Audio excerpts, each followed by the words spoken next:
Bismillahirrahmanirrahim. Assalamualaikum warahmatullahi wabarakatuh. Waalaikumsalam. Alhamdulillahilladzi anzala ala abdihil kitaba wa lam yaj'al lahu iwaja. Asyhadu an la ilaha illallah wa asyhadu anna Muhammadar Rasulullah. Allahumma sholli ala Muhammad wa ala ali Muhammad. Amma ba'du. Puji dan syukur marilah kita panjatkan kehadirat Allah Subhanahu wa taala. Atas karunia-Nya kita masih diberi nikmat iman, nikmat Islam, silaturahim, kesehatan, dan pada pagi ini kita masih bisa bertemu kembali pada kajian subuh komunitas Pejuang Subuh Masjid Raya Pondok Indah. Semoga setiap niat kita dalam mencari ilmu ini insya Allah menjadi penghapus dosa kita serta menambah pahala kita di hadapan Allah Subhanahu wa taala. Tak lupa sholawat dan salam senantiasa tercurah kepada junjungan kita Nabi Muhammad SAW beserta para sahabatnya, para keluarganya, para pengikutnya yang istiqomah hingga akhir zaman. Bapak, Ibu, Saudara, sahabat Pejuang Subuh Masjid Raya Pondok Indah yang Allah sayangi. Sebelum kita memulai kajian ini, izinkan saya untuk membacakan beberapa tata tertib atau adab dalam majelis online ini. Pertama, niatkan untuk mendapatkan ridho Allah Subhanahu wa taala. Kedua, menjaga akhlak dan adab dengan berpakaian rapi, sopan, serta menghadirkan hati, pikiran, fisik kita agar bisa fokus menegakkan butiran ilmu dan hikmah dari guru-guru kita. Selama kajian berlangsung, kami akan mematikan mikrofon peserta. Dan kepada jemaah yang merasa mengantuk atau dalam posisi terbaring, diminta untuk mematikan gambarnya atau stop video. Jemaah nanti yang mau bertanya dapat mengajukannya melalui chat atau nanti diberi kesempatan melalui forum dengan meng-raise hand ya, atau mengajukan tangannya. Demikian disampaikan tata tertib pengajian online pagi ini, dan marilah sama-sama kita memulai kajian ini dengan baca basmalah. Bismillahirrahmanirrahim. Selamat datang bagi yang baru bergabung pada kajian pada Subuh Pejuang Subuh Masjid Raya Pondok Indah yang diselenggarakan secara online. Mudah-mudahan ini menjadi awal dari silaturahim kita. Alhamdulillah telah hadir di tengah-tengah kita Ustaz Salman Al-Farisi. Assalamualaikum Ustaz. Waalaikumsalam warahmatullahi wabarakatuh. Pagi ini Ustaz akan memberikan tema yaitu tantangan dakwah. Selanjutnya kami langsung persilakan kepada Ustaz untuk menyampaikan tausiahnya. Baik, terima kasih Pak. Assalamualaikum warahmatullahi wabarakatuh. Waalaikumsalam. Bismillahirrahmanirrahim. Alhamdulillahi rabbil alamin. Wassalatu wassalamu ala asyrafil mursalin sayyidina Muhammadin wa ala alihi wa sahbihi ajma'in, amma ba'du. Puji syukur kita kepada Allah Subhanahu wa taala. Salawat salam kepada Nabi Muhammad sallallahu alaihi wasallam. Semoga kita nanti termasuk yang mendapatkan syafaat di hari kiamah dari Rasulullah sallallahu alaihi wasallam. Segenap panitia pengurus masjid DKM Masjid Raya Pondok Indah yang kami muliakan, dan yang mengkoordinir pengajian Pejuang Subuh ini yang kami muliakan, semoga semua selalu diberkahi oleh Allah Subhanahu wa taala. Amin. Bapak-bapak, ibu-ibu yang saya muliakan, kita di pengajian ini selalu mencoba mengenal Nabi Muhammad sallallahu alaihi wasallam. Kita bercerita di pengajian ini mulai dari waktu itu masih bisa offline di masjid, dari sejak lahirnya Nabi Muhammad sallallahu alaihi wasallam sampai kemarin kita cerita mengenai menerima wahyu Rasulullah sallallahu alaihi wasallam. Dan hari ini kita nak coba mengajak bapak-bapak, ibu-ibu melihat tantangan dakwah Rasulullah sallallahu alaihi wasallam. Setelah Rasulullah sallallahu alaihi wasallam menerima wahyu pertama, Iqra bismi rabbikal ladzi khalaq, Nabi sallallahu alaihi wasallam menyampaikan peristiwa wahyu ini kepada Khadijah radhiyallahu anha. Khadijah mendengar detail cerita yang terjadi di Gua Hira kepada suaminya. Dia teringat sepupunya yang belajar tentang agama Nasrani ataupun Yahudi ke Syria yang bernama Waraqah bin Naufal. Bertemu dengan Waraqah bin Naufal, Nabi Muhammad SAW menceritakan detail apa yang terjadi di Gua Hira. Dia tahanus, didatangi oleh Jibril, Jibril datang dengan wujud aslinya, Nabi Muhammad SAW menjelaskan wujud aslinya ke Waraqah bin Naufal, Nabi Muhammad SAW disuruh Iqra sampai 3 kali, kemudian Iqra bismi rabbikal ladzi khalaq, khalaqal insana min 'alaq, Iqra wa rabbukal akramul ladzi 'allama bil qalam, 'allamal insana ma lam ya'lam.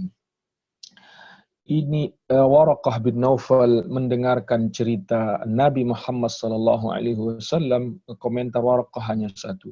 Jika benar Muhammad yang kau ceritakan, fahadan namus al-akbar, maka yang datang kepadamu tadi malam adalah namus al-akbar. Namus ini Jibril alaihi salam. Mendengar cerita itu, Waraqah bin Naufal pun langsung berikrar, bila saatnya nanti tiba, kau diwajibkan menyampaikan risalah yang kau terima, maka saya akan beriman kepadamu Waraqah bin Naufal, Rasulullah Muhammad, dan saya akan membela Muhammad, bahkan nanti bila engkau akan diusir dari kampung ini Muhammad, saya akan mengikuti kemanapun kau pergi. Nabi Muhammad SAW heran, awam mukhrijiyahum, apakah mereka akan mengeluarkan saya Waraqah? Apa jawaban Waraqah? Muhammad, semua orang yang menerima risalah dakwah seperti yang kau terima sekarang, pasti terusir dari kampungnya, pasti akan menghadapi cobaan yang sangat berat. Tak lama kemudian, wahyu kedua pun menyusul. Ya ayyuhal muddathir, qum fa'anzir, wa rabbaka fakabbir, wa thiyabaka fatahhir, wa rujza fahjur, wa la tamnun tastakthir. Yang ayat ini menunjukkan sebagai perintah kepada Nabi Muhammad SAW harus berdakwah, karena ayatnya sudah jelas. Ya ayyuhal muddathir, ya ayyuhal muddathir, wahai orang yang berselimut, qum fa'anzir, ya. Wahai orang yang berselimut, qum fa'anzir, berdirilah dan ingatkanlah orang. Guru kita saat kita belajar surah Al-Muddathir di tafsir mengatakan begini, wahai orang yang muddathir itu kalau ke Rasulullah SAW diartikan orang yang berselimut, karena waktu itu memang Nabi posisinya menerima wahyu ini, ya wajar ya kalau takutlah Rasulullah SAW karena dia tidak tahu menahu tentang yang sedang terjadi. Maka disebut ya ayyuhal muddathir, wahai orang yang berselimut. Karena Rasulullah SAW merespon rasa takut yang dia rasakan saat bertemu Jibril alaihissalam, baik yang pertama dan yang kedua, dia memang berselimut. Ya. Tapi untuk kontemporer, untuk masalah sekarang ini, ya ayyuhal muddathir ini, karena banyak orang yang muddathir. Kalau muddathirnya Rasulullah SAW diartikan positif, tapi ketika ayat ini diarahkan ke saya, maka ini sebuah teguran. Istilah muddathir ini, orang yang berselimut itu gimana sih Pak? Orang yang hanya memikirkan dirinya sendiri, memikirkan agar dia hangat sendirian, memikirkan agar dia aman sendirian. Dalam Islam, tidak boleh kita memikirkan diri sendiri saja. Karena dalam Islam kita diperintahkan oleh Allah, qu anfusakum wa ahlikum, ya kan? Jagalah dirimu, kemudian keluargamu. Bila diri dan keluarga sudah baik, kuntum khaira ummatin ukhrijat linnas, ta'muruna bil ma'ruf wa tanhauna 'anil munkar. Bila diri, keluarga sudah kita ajak beriman kepada Allah Subhanahu wa taala, sudah kita koreksi salatnya, sudah kita ajari baca Qur'annya, maka Allah Subhanahu wa taala perintahkan kita agar menjadi umat terbaik. Siapa itu umat terbaik? Yang peduli terhadap kebaikan, yang peduli terhadap kemungkaran, peduli terhadap kebaikan apa? Kita lakukan kebaikan dan kita ajak orang melakukan kebaikan. Peduli terhadap kemungkaran bagaimana? Kita tinggalkan kemungkaran dan kita ajak orang meninggalkan kemungkaran. Nah, Rasulullah SAW ketika disebut ya ayyuhal muddathir, qum fa'anzir, bergeraklah untuk menyampaikan peringatan kepada semua orang. Nah, ini sebenarnya qum fa'anzir ini bukan khusus untuk Rasulullah Sallallahu Alaihi Wasallam. Qum fa'anzir ini perintah untuk kita semua agar kita semua melakukan inzar, peringatan, melakukan inzar, peringatan. Kita semua eh, diwajibkan agar ikut andil memberikan peringatan agar orang mau melakukan kebaikan, meninggalkan kemungkaran. Nah, qum fa'anzir wa rabbaka fakabbir. Sesudah turun ayat ini, Nabi pun mulai menyampaikan risalah dakwah ini. Nabi pun sallallahu alaihi wasallam mulai menyampaikan risalah dakwah ini. Apa yang disampaikan oleh Nabi Muhammad sallallahu alaihi wasallam bahwa tentang keesaan Allah Subhanahu wa taala, tentang hari kiamah, tentang akan adanya kehidupan sesudah kehidupan yang sekarang. Ketika mulai disampaikan oleh Rasulullah sallallahu alaihi wasallam risalah dakwah bahwa Allah Maha Esa, bahwa kehidupan ini tidak hanya di sini, nanti kehidupan akan ada di kehidupan berikutnya. Di sini baru mulai kafir Quraisy Mekah menolak. Kenapa? Karena kafir Quraisy Mekah sudah terbiasa dengan 360 Tuhan. Mereka gantung di sekitar Ka'bah, mereka gantung di rumahnya, mereka gantung di tempat-tempat yang mereka anggap suci. Tiba-tiba Rasulullah SAW mengajak mereka mengesahkan Allah Subhanahu wa taala. Wah, di sini baru tantangan dakwah itu datang. Sebelum tantangan dakwahnya kita sampaikan ya, kita ingin menggarisbawahi betul-betul dan menggarisbawahi betul-betul bahwa risalah tauhid dinomorsatukan oleh Allah, kemudian masa tenggang penyampaian risalah tauhid sampai 13 tahun. Ya. Risalah tauhid itu disampaikan dalam tenggang 13 tahun. Sesudah masuk periode wahyu yang berisi syariah, di perjalanan wahyu yang berisi syariah itu pun penguatan terhadap nilai-nilai tauhid tetap disampaikan dan diturunkan oleh Allah SWT dari wahyu-wahyu berikutnya. Artinya risalah tauhid disampaikan oleh Rasulullah SAW, diterima oleh Rasulullah SAW dari Allah SWT, fokus selama 13 tahun, kemudian risalah syariah disampaikan selama 10 tahun, tapi saat risalah syariah ini disampaikan oleh Rasulullah, diterima oleh Rasulullah SAW, tetap ada nilai-nilai tauhid yang disampaikan oleh Allah SWT kepada Rasulullah SAW. Nah, itu ya. Ini di zaman pandemi ini, saya melihat kalau kemarin di Masjid Pondok Indah kita ketemu betapa pentingnya akhlak. Ya, karena periode karakter buildingnya Rasulullah SAW itu 40 tahun. Dari umur 0 Nabi sampai Nabi menerima wahyu, Nabi memang benar-benar dikondisikan oleh Allah SWT agar berakhlak. Nah, ini ramuan ini keren sekali kalau kita bikin ke pendidikan ya. Jadi porsinya 40 tahun di akhlak, 13 tahun di tauhid, 10 tahun di syariah. Itu Rasulullah SAW. Kemudian selama ayat tauhid disampaikan, risalah akhlak menghiasi tauhid. Kemudian ketika masuk periode syariah, risalah tauhid dan risalah akhlak menghiasi periode syariah. Nah, jadi kalau kita lihat nanti besarnya muatan dakwah Rasulullah SAW itu memang di akhlak. Tapi ketika mulai wahyu diturunkan, risalah tauhid memang benar-benar diinstal dengan baik oleh Allah SWT ke utusannya yaitu Muhammad SAW. Begitu juga kepada pengikutnya Nabi Muhammad SAW. Di era-era pandemi ini, saya lihat fungsi tauhid sangat besar. Fungsi tauhid sangat besar. Banyak orang yang lupa mengembalikan peristiwa ini kepada Allah Subhanahu wa taala. Banyak orang, menurut saya, tapi ini analisa saya, bisa saja analisa saya salah.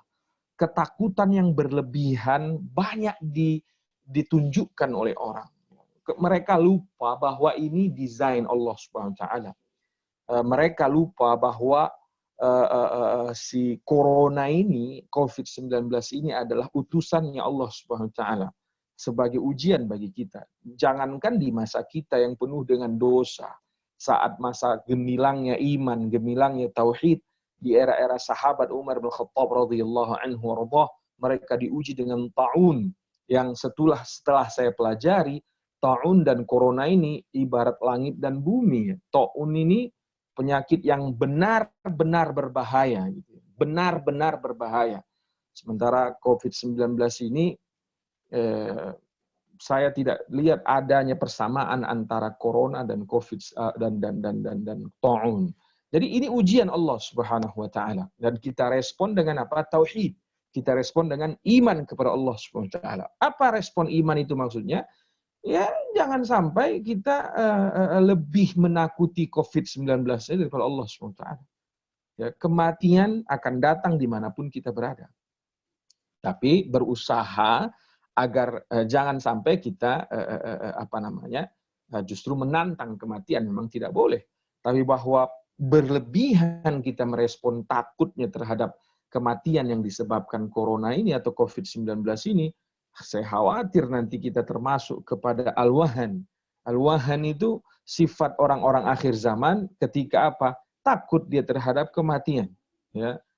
Di ayat Al-Quran, wadda katsirun min ahli kitab law yawaddu ahadukum law yu'ammar alfa sanah. Saya agak lupa ayat di surah Al-Baqarah di penghujung juz 1 diceritakan oleh Allah SWT bahwa sifat orang yang takut mati itu adalah karakternya orang yang Yahudi ahli kitab, baik itu Nasrani ataupun Yahudi.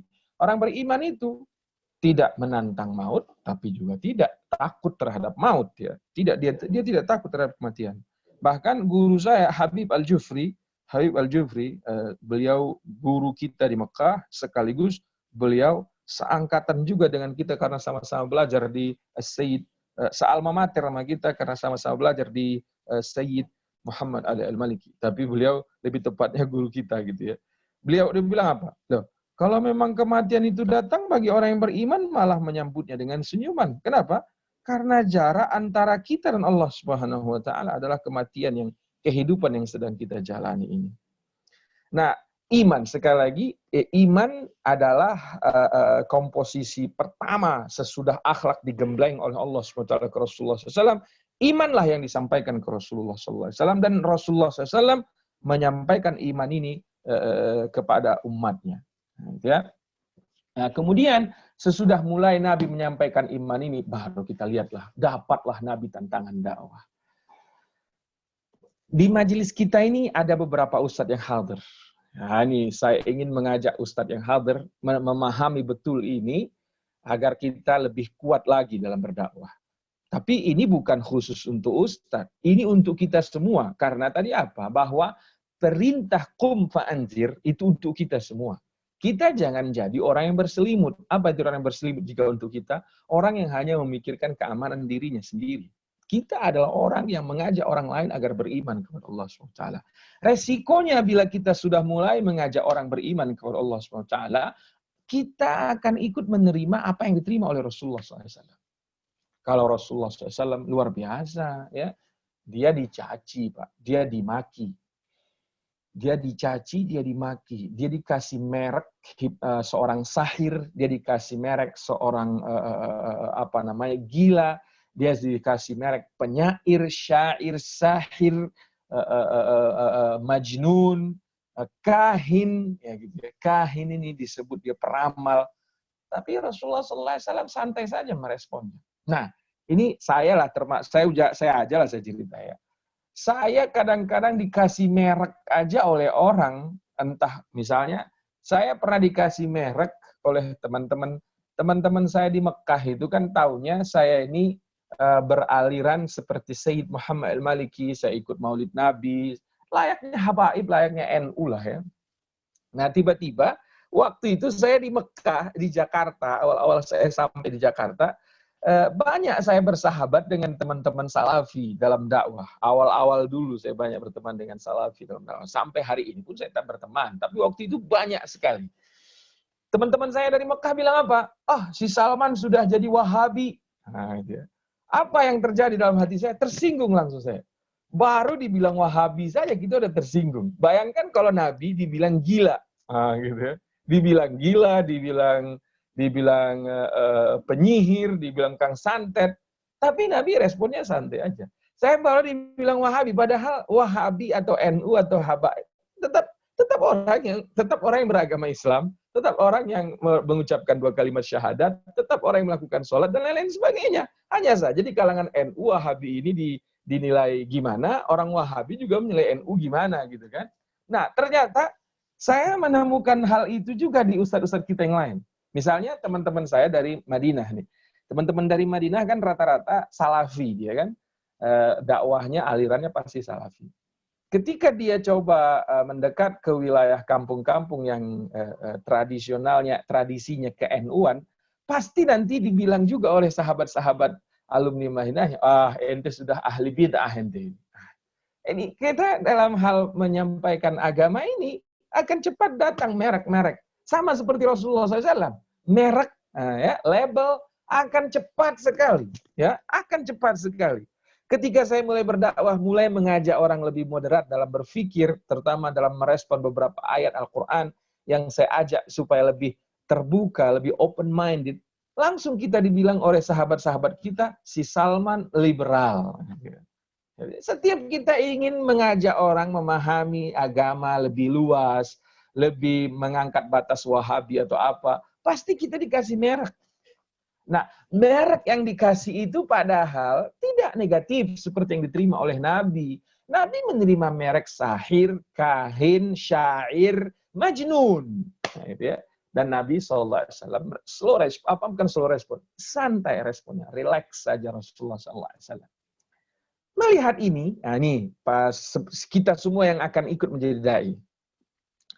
Jadi dai itu perlu memahami, ditulis di kepala kita masing-masing pepatah orang Medan. Anjing menggonggong kapilah berlalu. Ya. Kalau kata orang Jakarta EGP. Tetapi sesudah kita confirm bahwa yang kita lakukan benar gitu ya. Maka dai itu tidak boleh dia berdiri sendiri, dia harus punya guru. Misalnya saya ketika dikritik orang, misalnya saja sebut saya tadi dibilang Wahabi atau dibilang liberal, bahkan saya pernah dibilang Syiah gitu ya. Saya akan coba lagi diskusi dengan guru saya. Nanti guru saya bilang, yang Salman sampaikan bagaimana rupanya? Saya coba uraikan begini Buya, begini. Saya memang duduk dengan ini. Nanti beliau akan berikan saya sarannya kita dengarkan. Karena jangan EGP total, jangan apa yang dikatakan orang langsung kita buang total. Tidak. Apa yang dikatakan orang ke kita, kita tangkap, tapi jangan sampai membuat kita kecewa, membuat kita tidak lagi berdakwah. Tidak. Apa yang kita terima ini dari orang, kita bawa ke guru kita. Kita tanya guru kita, bagaimana Buya, saran Buya, apa yang harus saya lakukan? Nanti guru saya ini akan berikan saya saran. Kau harus begini Salman, kau harus begini Salman, kau harus begini Salman. Sama dengan Rasulullah SAW. Ketika dia dibilang sahir, ketika dia dibilang syair, ketika dia bilang kahin atau majnun, pasti dia ceritakan kepada Allah SWT. Atau pasti dia ajak cerita Jibril alaihissalam. Kemudian Jibril alaihissalam meyakinkan Rasulullah SAW bahwa yang kau lakukan adalah benar. Nah, itu ya. Jangan pula kita menyampaikan agama ini tidak ada murabbi atau tidak ada mursyid atau tidak ada ustadz yang kita sudah akrab untuk berkonsultasi. Nggak bisa ya, apalagi di akhir zaman ini. Maka tidak boleh kita di akhir zaman ini mengatakan saya belajar otodidak gitu ya. Karena sering dibilang orang Buya Hamka itu belajar otodidak. Ya, Buya Hamka itu tidak belajar otodidak ya. Buya Hamka itu lama nyantri di Tawalib di Padang ya. Di Tawalib, pesantren Tawalib ini memang terkenal adalah pabriknya ulama. Bahkan pendiri Gontor boleh dicek itu belajarnya di Sumatera Barat, kemungkinan di Tawalib. Gitu. Jadi Buya Hamka itu belajar di Tawalib, pesantren yang memang keren pada masa itu dan sampai sekarang masih tetap keren. Nah, kemudian ilmu kepesantrenan yang dibawa oleh Buya Hamka ke Jakarta dikembangkan. Bisa dia kembangkan, kenapa? Karena rata-rata pesantren mengajarkan santrinya memiliki ilmu alat. dengan ilmu alat inilah Buya Hamka menggali. Maka pemahamannya sangat keren. Pemahamannya bagus sekali kalau Buya Hamka. Tafsir Al-Azhar yang beliau tulis, wajib kita pelajari sebagai orang Indonesia ya. Tahun-tahun pertama saya di Jakarta, saya sayangkan betul itu tidak ada yang memperbaharui cetakan Tafsir Al-Azhar. Sesudah saya coba ajak banyak orang untuk mencetak ulang, mereview ulang, memperbaiki tulisan-tulisannya. Alhamdulillah itu sekarang sudah beredar dan sudah ada di toko-toko buku. Saya sarankan kepada kita membaca itu karena tafsir asli orang Indonesia itu Buya Hamka punya, gitu kan?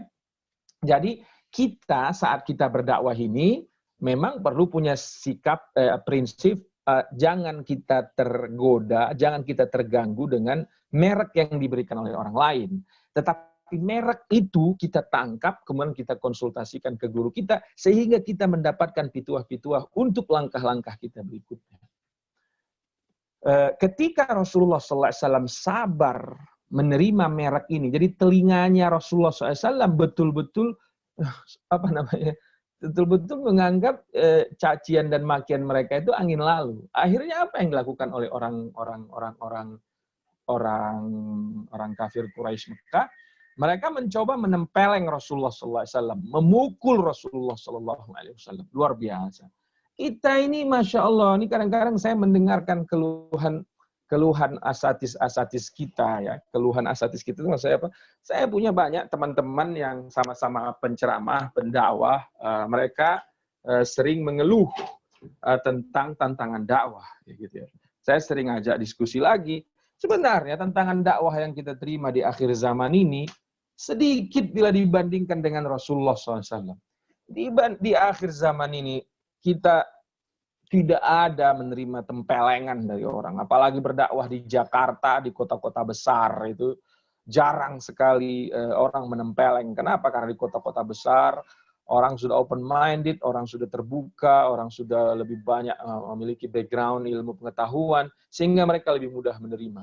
Kemungkinan ustadz-ustadz kita yang ada di daerah-daerah masih mungkin menerima tantangan-tantangan ini ya. Karena guru saya waktu itu di pesantren Mustafawiyah di Medan, mereka sering cerita itu ya. Maka kita dulu di Mustafawiyah Medan itu diajarkan ilmu silat. Diajarkan ilmu silat oleh guru-guru kita. Kenapa? Karena nanti saat kau berdakwah, tidak menutup kemungkinan kau akan diajak sparring sama orang. Karena itu yang Ustadz alami, mau masuk ke kampung orang berdakwah, jawarannya, baik, sebelum kau berdakwah di sini, lawan dulu saya sparring 1 lawan 1. Itu dulu itu ya. Bahkan kita dulu pernah mendengar cerita guru kita bukan diajak sparring. Ketika dia mau masuk dakwah ke kampung itu, dia ditantang oleh salah seorang tokoh kampung itu meminum racun yang paling mematikan yang mereka bisa buat. Gitu ya. Itu dulu, zaman-zaman itu tantangan dakwah memang luar biasa ya.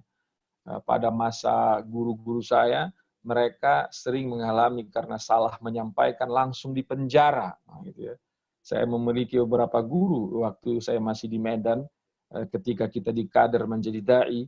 Nak, saya dulu pernah sparring. Nak, saya dulu pernah meminum racun. Nak, saya keluar masuk penjara hanya gara-gara salah sebut. Karena kan tidak selamanya lidah kita mampu menjaga agar tidak menyinggung pemerintah, misalnya pada waktu itu kata guru saya. Tapi apa boleh buat, itulah tantangan dakwah Salman. Nanti kau akan berdakwah, tantangan itu harus kau siapkan. Tapi saya tidak menghadapi tantangan seperti yang dihadapi oleh guru saya. Karena apa? Karena saya berdakwahnya akhirnya di Jakarta rumahnya. Nah, gitu ya. Karena saya berdakwahnya di Jakarta. Nah, apa yang saya hadapi di sini? Justru yang saya hadapi adalah keikhlasan. Tantangan keikhlasan. Nah, itu yang berat ya. Justru kalau saya ketemu dengan almarhum guru saya akan sampaikan kembali, Buya, Ustadz, Ayah, karena saya banyak manggil guru saya Ayah. Ternyata ya yang paling sulit bukannya sparring dengan jawara, tapi apa? Menjaga stabilitas ikhlas ketika kita berdakwah di kota. Ya, menjaga fairnya kita menjawab pertanyaan setiap orang ketika kita berdakwah di kota, gitu ya. Merespon orang yang bertanya sama ketika kita berdakwah di kota. Karena saya mengalami ini, saya ceritakan ke Bapak-Bapak tantangan kita dalam dakwah. Benar-benar tantangan yang berat ya. Ketika datang ke pesantren, satu naik motor, satu naik Velfire.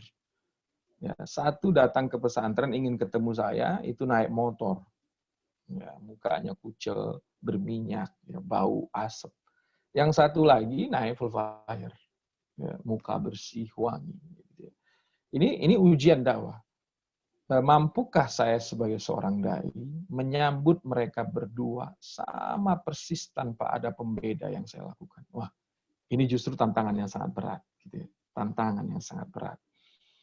Atau bisa tidak kita menyamakan materi dan semangat kita menyampaikan ketika di masjid yang mampu memberikan isi amplop kita banyak dan di masjid yang tidak mampu memberikan amplop kita banyak.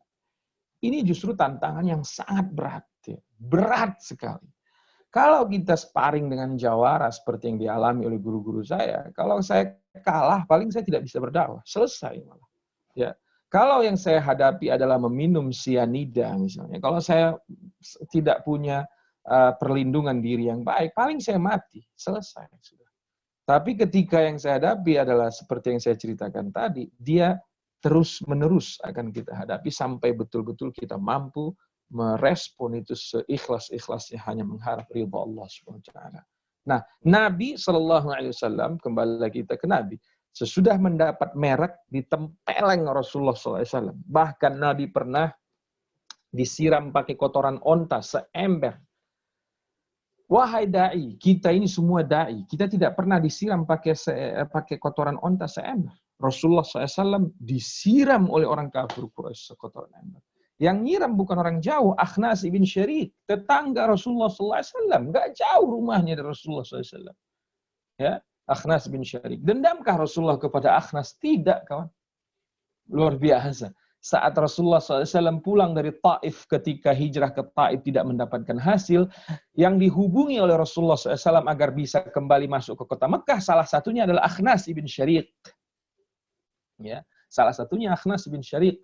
Dan Akhnas bin Syarik mengetahui betapa mulianya akhlak Nabi Muhammad SAW, direspon oleh Akhnas teleponnya Rasulullah SAW dengan baik. Walaupun sebenarnya dia pernah jengkel dengan Nabi Muhammad SAW dan menyiramnya dengan seember kotoran onta. Gitu ya. Nah, itu ya. Jadi tantangan dakwah itu. Kemudian setelah itu Nabi SAW bahkan diancam dibunuh oleh orang kafir Quraisy Mekah. Belum lagi Bapak dan Ibu yang saya muliakan, jamaah Masjid Raya Pondok Indah, semua yang mengikuti Rasulullah SAW dalam dakwah ini habis-habisan diuji oleh kafir Quraisy Mekah. Bilal bin Rabah, cerita yang mungkin Bapak Ibu sangat kenal ya, ada perempuan bernama Zinnirah. Ada perempuan bernama Zinnirah disiksa habis-habisan oleh majikannya, karena memeluk agama Islam.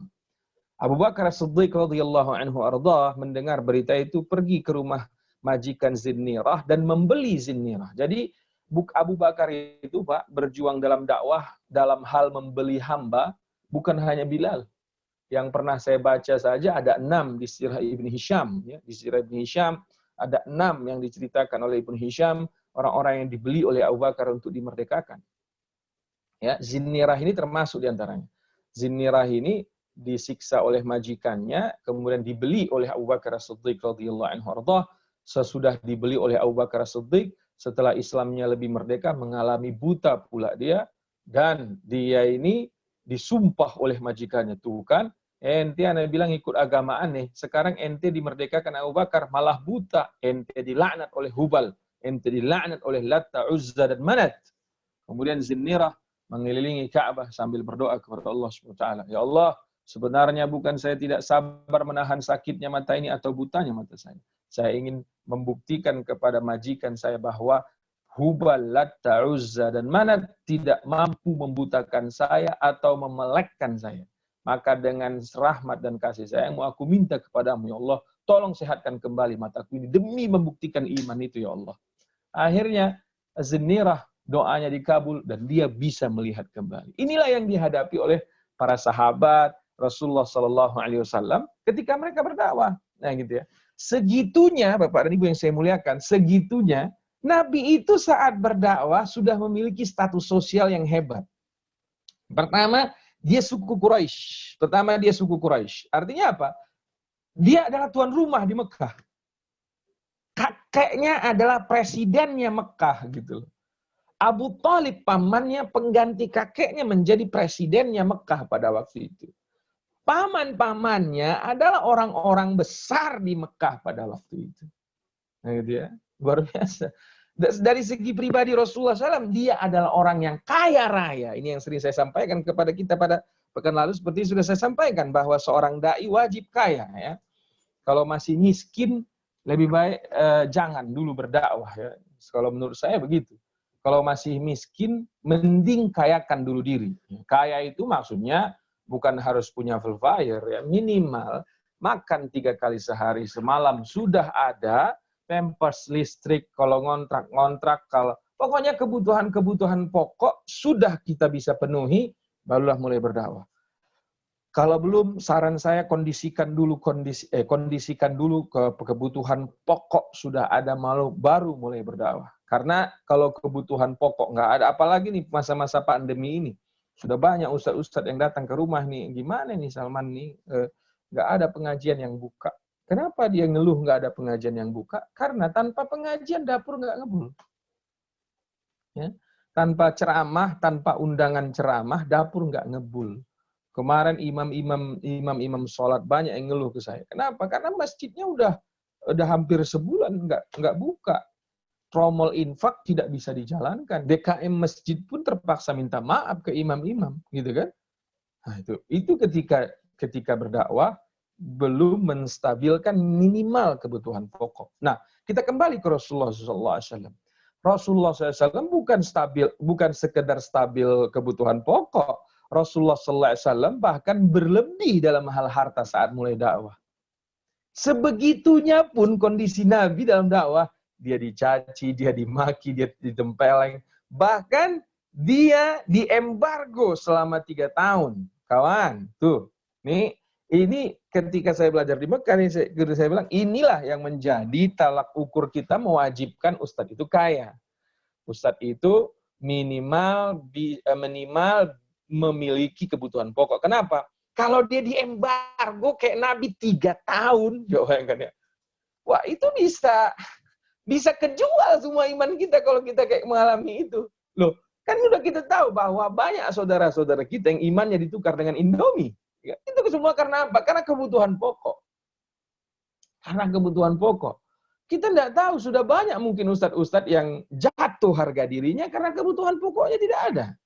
Nah, maka santripreneur atau pesantren berbasis entrepreneur, pesantren berbasis kewirausahaan, wajib sekarang kita bangun. Masjid-masjid wajib sekarang melatih kewirausahaan. Gitu ya. Saya senang dengan Masjid Pondok Indah ini. Kemarin saya diundang oleh Pak Fadian untuk mengikuti seminar Bapak siapa yang di New Zealand itu petani sapi yang berhasil gitu ya. Mudah-mudahan Pak Reza ya. Mudah-mudahan bisa menginspirasi kita semua bahwa bukan orang Eropa, bukan orang Cina saja yang bisa hebat. Kita itu bisa hebat asal kita mau.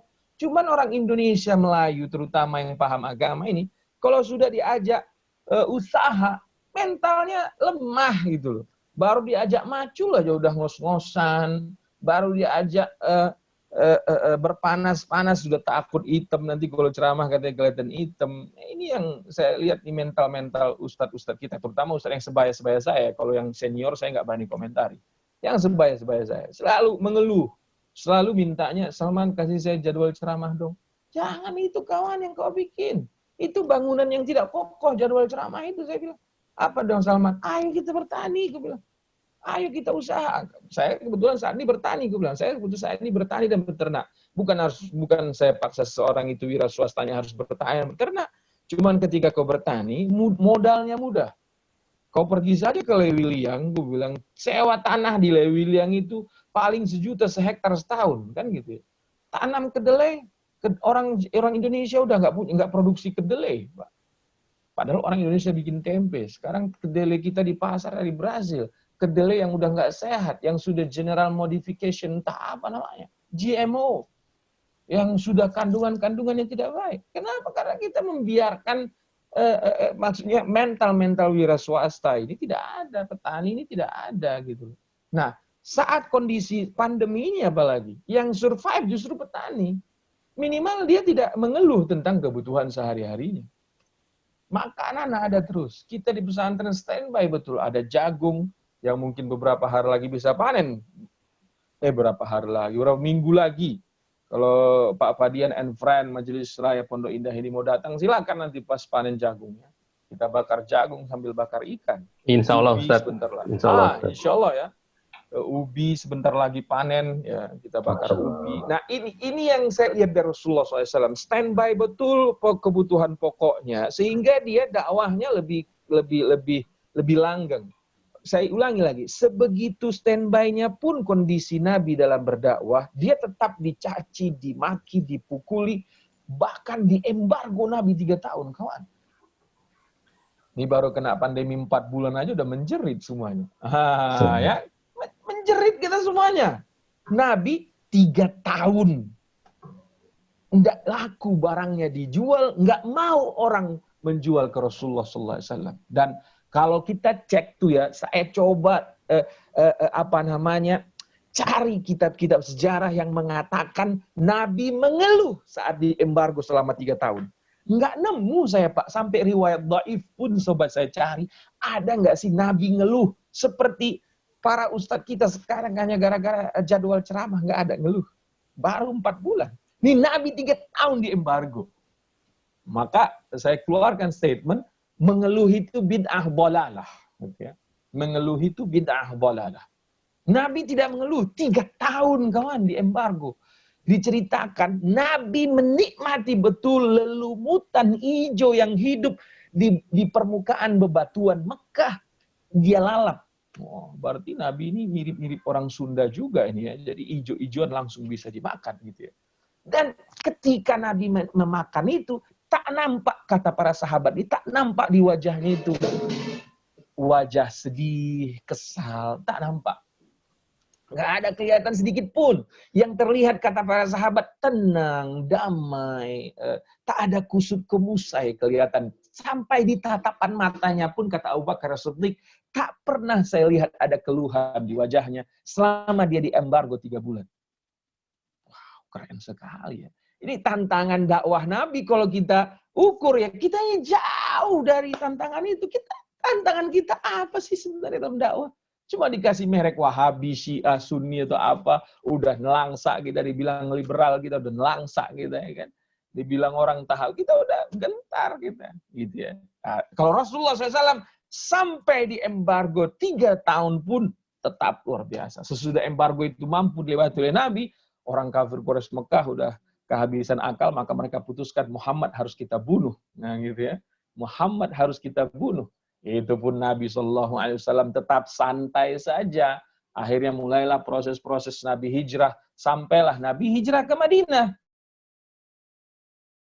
Nah itu nanti kan kita lihat ya. Sesudah Nabi Madinah pun tantangan dakwah tak pernah berhenti. Namun Nabi Muhammad SAW luar biasa mampu tetap menghadapi tantangan itu dengan sebaik-baiknya ya. Tidak ada Nabi SAW mengeluh, tidak ada Nabi SAW berhenti dalam dakwah, sampai akhir hayatnya dia tetap berdakwah, menyampaikan Islam yang rahmatan lil alamin. Bapak dan Ibu yang saya muliakan, sebelumnya kita membahas karakteristik dai-nya, gitu ya, karakteristik dai-nya itu kita bahas sebelumnya di ayat surah Al-Muddatsir ya, mulai dari memiliki ilmu yang mumpuni, memiliki harta yang mumpuni, itu syarat ya, karena supaya nggak lupa kita ya, karena gini, karena saat orang membahas tentang tantangan dakwah, selalu dia menganggap bahwa apa yang dialami adalah tantangan dakwah. Ilmu tentang tantangan dakwah harus dikawinkan dengan ilmu karakteristik dai-nya. Nah, kenapa? Jangan-jangan bukan karena tantangan dakwah, karena karakteristik dai saya memang belum sempurna. Nah, gitu ya. Apa sih karakteristik dai kalau kita lihat dari Rasulullah SAW atau dari wahyu pertama? Ya, dari wahyu pertama itu Iqra, ya kan? Iqra, ya. banyak membaca. Dai-dai sekarang saya lihat, analisa saya, tapi termasuk saya lihat ke diri saya sendiri, waktu membacanya itu kurang. Dai-dai kita itu lebih banyak baca WhatsApp, banyak merespon isu Facebook, Instagram. Dan dai-dai kita lebih banyak berdebat di media sosial ketimbang memperkaya perbendaharaan baca. Nah, jadi fokus ini ya tentu yang bisa saya lihat ya, fokusnya dai-dai yang bisa lihat itu misalnya di Facebook lagi dibahas tahlilan, dia asik mencari tahlilan. Saya kadang-kadang kesal sekali dengan ustadz-ustadz kita ya, yang hanya membahas hal-hal sepele yang nggak penting, membuat umat hanya memikirkan mengenai kunut, tahlilan, doa, sehingga melupakan hal-hal yang sangat bermanfaat. Ya. Al-Quran ini, nggak ada Al-Quran cerita kunut, Pak. Nggak ada Al-Quran cerita tahlilan. Tapi orang asyik kali cerita tentang tahlilan. Dan Ustadz banyak aja yang bahas-bahas tahlilan. Ada aja. Saya mengingatkan ini, nggak usah lah kita, kalaupun kita bertanya lagi ke Ustadz, nggak usah lagi seumur hidup sampai hari kiamat, jangan tanya-tanya lagi tentang tahlilan, tentang ziarah kubur. Itu hal yang sudah final. Dari sejak dulu diputuskan oleh ulama, ada yang mengatakan boleh, ada yang mengatakan tidak. It your choice, tinggal pilih. Ya. Al-Quran sama sekali nggak bahas itu. Ngapain kita bahas sesuatu yang nggak dibahas Al-Quran gitu ya? Nah, kenapa itu terjadi, Pak? Kenapa Ustadz akhirnya itu lagi yang dibahas? Karena tidak baca dia. Nah, saya pernah dikomplain karena hanya membahas pertanian dari Al-Quran. Kenapa warga atau masyarakat komplain ketika saya diundang ceramah yang saya bahas adalah pertanian? Karena dia pikir kalau ilmu agama itu adalah kunut tahlilan, kalau enggak puasa ayam melbit itu kapan, kalau enggak apa lagi, kurban atau apa. Sehingga orang Islam itu dicekoki bahwa agama itu ya itu ini, ya tahlilan, kurban apa itu. Jadi Al-Quran itu isinya tahlilan, Al-Quran ini isinya jenggot, Al-Quran ini isinya cingkrang. Padahal Al-Quran nggak bahas jenggot, nggak bahas cingkrang, nggak bahas itu, nggak bahas. Al-Quran ini ilmu kehidupan. Kan hadzalikal kitabu la raiba fihi hudan. Syahrul Ramadan alladzi unzila fihi al-Quran hudan. Petunjuk. Petunjuk apa? Petunjuk hidup. Petunjuk hidup. Kita diajari Al-Quran bertani, kita diajari Quran berternak, kita diajari Quran menjahit, kita diajari Quran mengelola besi, kita diajari Al-Quran mengelola angkasa, kita diajari Al-Quran apalagi ya, berpolitik, kita diajari Al-Quran sehat, kita diajari Al-Quran mengelola laut, kemaritiman. Pernah nggak ini dikaji oleh guru-guru kita di pengajian? Tidak pernah. Kenapa? Karena tidak dibaca ayat-ayat itu. Nah, itu ya. Jadi karakteristik dai itu tadi kita kawinkan dengan tantangan dakwah. Kita harus banyak membaca. Dan bacaan kita harus beragam, harus banyak. Nah, ketika bacaan kita sudah kita ukur lumayan banyak, atau ketika apa yang kita sampaikan itu kita tahu referensinya, dibantah, mendapat cobaan, sabar. Nah, gitu. Kemudian karakteristik dai yang kedua yang kita lihat dari Rasulullah SAW, sebenarnya banyak kita sampaikan sebelumnya, tapi yang dua ini yang paling pokok menurut saya. Apa itu? 3 yang menurut pokok menurut saya. Yang kedua adalah banyak hartanya. Dia banyak membaca, juga banyak hartanya. Jadi kalau kita ikut berdakwah, kita harus punya banyak harta. Karena bila punya harta, independennya seorang dai sangat tergantung dengan kondisi hartanya, gitu ya. Sangat tergantung dengan kondisi hartanya. Sebenarnya saya sering mengistilahkannya harta. Sebenarnya ini integritas dirinya sangat diperlukan. Ya. Ketika integritas diri dia miliki, sebenarnya harta pun tidak menjadi penting, ya. Tapi saya lihat integritas itu muncul ketika dia sudah tidak begitu membutuhkan feedback harta dari jamaahnya. Tapi intinya di situ adalah integritas. Bisa saja Ustadz ini hanya kebutuhan pokok yang dia punya, tapi karena memiliki integritas yang tinggi, sehingga karakternya dapat dalam berdakwah. Kemudian yang harus dimiliki oleh seorang dai adalah akhlak. Jadi dia harus punya ilmu yang banyak, harta yang berkah, kemudian apa?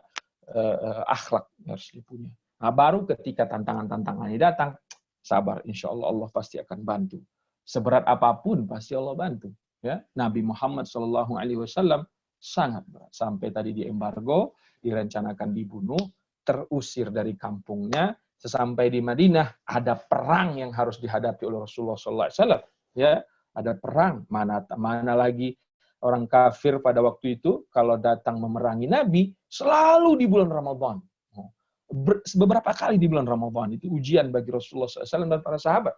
Mereka ditantang oleh Allah SWT, imannya ketika itu berperang, mengangkat senjata, membawa pedang, menghadapi musuh yang nyata, dengan kondisi berpuasa. Tapi luar biasa. Mereka, Rasulullah SAW dan para sahabat, mengukir tinta emas bahwa perjuangan dakwah mereka memang tak bisa dilawan. Ya. Sehingga Islam akhirnya sampai ke tangan kita. Nah, saya juga ingin menyampaikan ke kita semua. Jadi udah kita tahu bahwa itulah tantangannya. Sekarang, kalau tadi kan kita bilang responnya kita harus sabar. Mengucapkan sabar ini mudah betul. Ya. Pertanyaannya, bagaimana agar kita bisa sabar? Ya, gitu kan?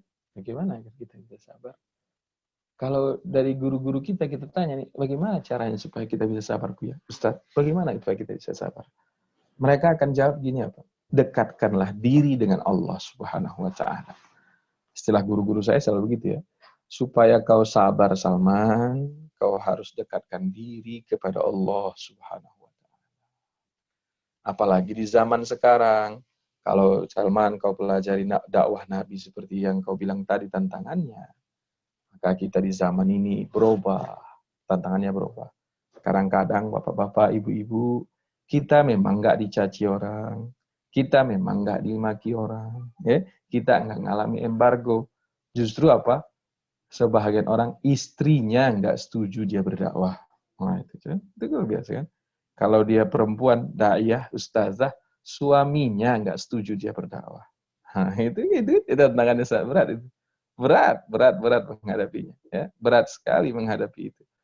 Apa yang harus kita sabar? Tapi bagaimana supaya kita sabar?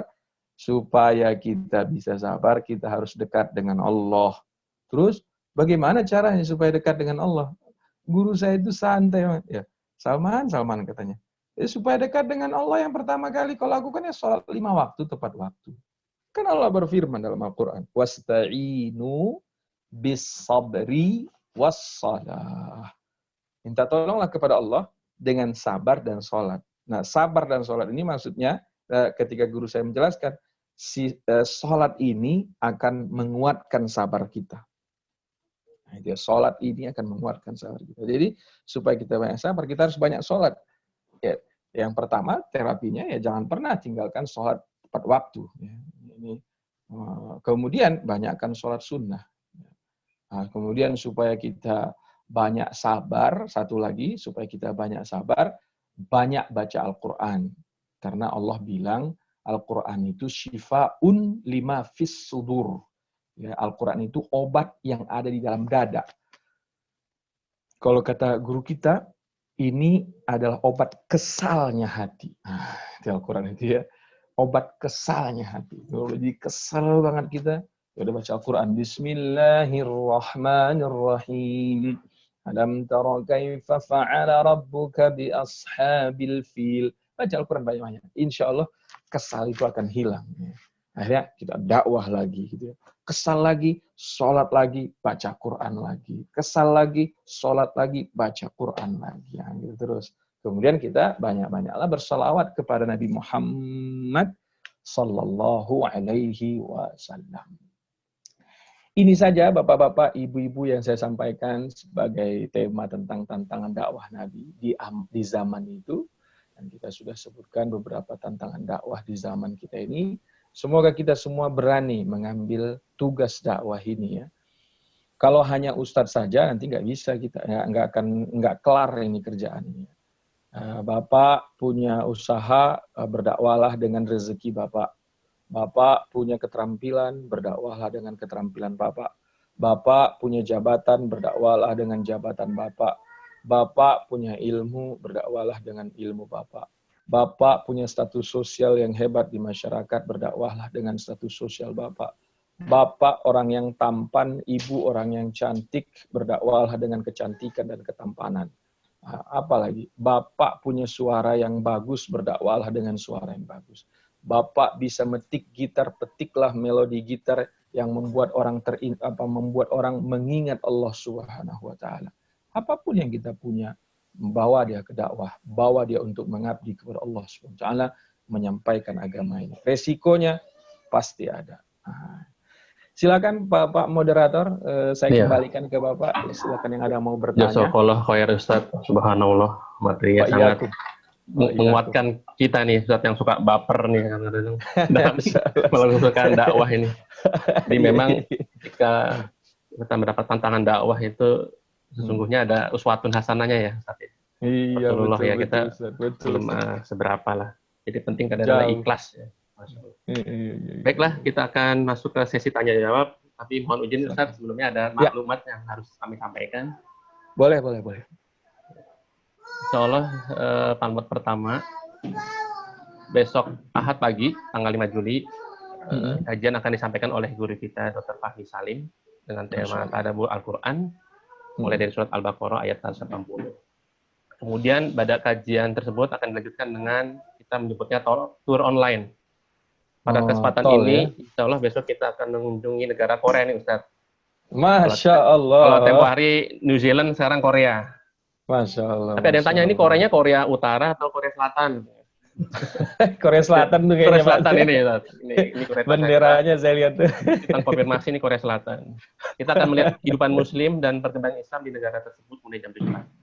Baik. Ada satu lagi informasi tentang bakti sosial. Insya Allah bakti sosial kita keempat akan dilaksanakan nanti hari Selasa 7 Juli. Ya, seperti pembagian sembako yang tempo hari pernah kita lakukan sebelum Ramadan, untuk membantu saudara-saudara kita yang mendapat kesulitan karena pandemi ini. Bagi ingin menyampaikan donasi, infak dan sedekahnya untuk kegiatan tersebut, berikut nomor rekening pejuang subuh. Ya, Masjid Raid Pondok Indah, Masjid jelas di tampilan ini, Bank Syariah Mandiri, kode 451 711 95 43357 atas nama Irwan Timani. Yang dimohon konfirmasinya juga kepada kami ya. Dan bagi jemaah yang telah memberikan donasinya selama ini, kami ucapkan banyak terima kasih. Jazakallahu. Semoga Allah membalas segala kebaikan Bapak Ibu semuanya. Baik, sekarang kita masuk pertanyaan. Ini ada yang bertanya melewati WA, Ustaz, dan sangat salah berhubungan tentang tantangan dakwah ini, mungkin dihubungkan dengan Nabi Musa, Nabi Harun. Bagaimana kalau kita tidak bisa menyampaikan secara lisan kita karena kita keterbatasan kosakata kita, kemampuan berbicara, apakah walaupun kita ada ilmunya, itu apakah dengan tulisan itu atau dengan bantuan orang lain, dan apakah kesabaran yang kita harus miliki ini memang kalau dari kisahnya Nabi Musa dan Nabi Khidir ini kan masalah juga kesabaran itu. Mohon pencerahannya Ustaz. Baik, terima kasih Pak Ustaz ya. Berdakwah seperti Musa dan Harun, ya itu udah menjadi, langsung kita jadikan Musa dan Harun itu adalah formula dakwah yang berbeda dengan nabi-nabi yang lain. Bolehkah kita lakukan itu? Harus malah kita lakukan itu, Pak. Kita sekali lagi kita harus pahami bahwa dakwah itu bukan ceramah, gitu ya. Dakwah itu bukan ceramah, gitu ya. Kalau dakwah itu adalah ceramah, maka tukang obat yang paling pandai berdakwah, Pak. Nah itu ya, tukang obat yang paling pandai. Bapak pernah lihat di zaman dulu ya, sekarang mungkin udah jarang tukang obat di pasar-pasar ya. Zaman dulu tuh saya waktu masih kecil, tukang obat tuh bisa 4-6 jam dia mau menghipnotis orang yang ada di pasar, berkumpul di tempat dia, menarik perhatian orang supaya mau membeli gitu ya. Kalau ceramah lah atau ini yang menjadi dakwah, maka MC yang ada di Jakarta ini atau penyiar-penyiar radio mungkin hanya mereka yang bisa berdakwah. Gitu. Tidak, Pak. Dakwah itu dengan semua yang kita punya. Bila Bapak bisa menulis, berdakwahlah dengan tulisan. Justru tulisan adalah dakwah yang sangat mematikan menurut saya. Sangat mematikan dakwah melalui tulisan. Bayangkan PKI itu ada karena tulisan dari Karl Marx yang sampai sekarang tetap ada, Pak. Ya, ideologi itu sebuah ideologi dari orang biasa, padahal itu ya, sampai dipertahankan oleh pengikutnya dengan perjuangan yang luar biasa. Gitu ya.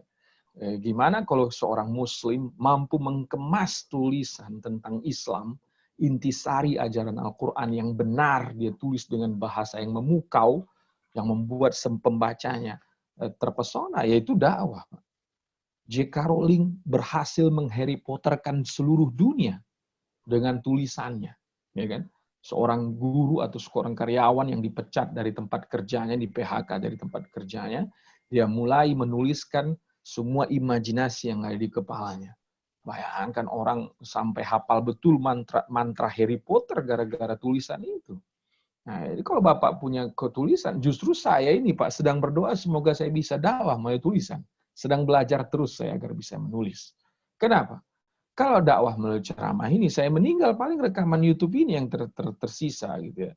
Bayangkan Imam Syafi'i dari 150 tahun yang lalu berdakwah sampai umurnya sampai di tahun 200, kitab-kitabnya menjadi pedoman kita sampai hari ini. Imam Malik, Imam Ahmad bin Hambal, Imam Abu Hanifah, imam-imam itu semua justru dakwah mereka lebih langgeng dengan tulisannya. Itu kalau tulisan. Nggak kebayang kalau saat itu ulama berani menghalalkan musik. Mungkin ada pesaing John Lennon yang melegenda di dunia permusikan, tapi yang dipetik adalah untayan-untayan pujian kepada Allah dan sholawat kepada Nabi.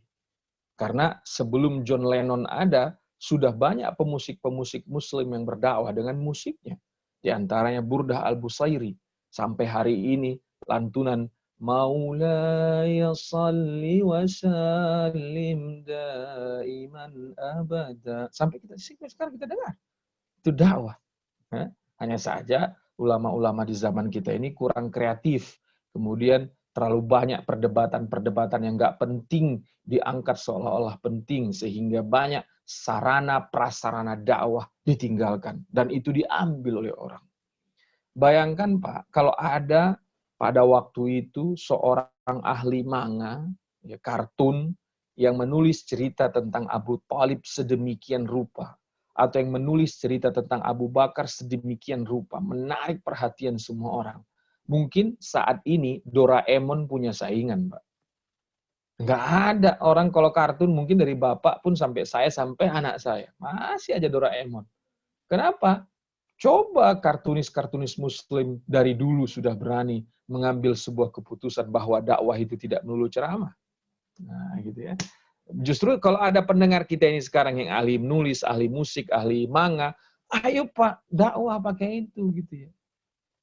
Atau kalau pada waktu itu ada ahli yang bikin cerita superhero, mungkin yang terkenal bukan Iron Man, Superman, Batman. Bukan Marvel dan Disney, itu tidak terkenal mungkin sekarang. Yang terkenal apa? Adalah kesuperheroannya Khalid bin Walid yang cerita nyata. Ya, bukan cerita bohong. Ya. Mungkin James Bond tidak akan pernah ditonton oleh kita kalau serial Khalid bin Walid dijelaskan dengan baik melalui seorang sutradara yang handal. Mungkin Jason Bond tidak akan ditonton oleh orang karena kita punya cerita Ammar bin As radhiyallahu anhum ajma'in. Tapi karena Muslim ini, ya, kita ini sudah lama di-skat pemikirannya, sehingga Islam itu hanya kunut, tahlilan, sah, batal, surga, neraka gitu ya. Itu sudah lama banget itu mengkungkung pemikiran umat Islam.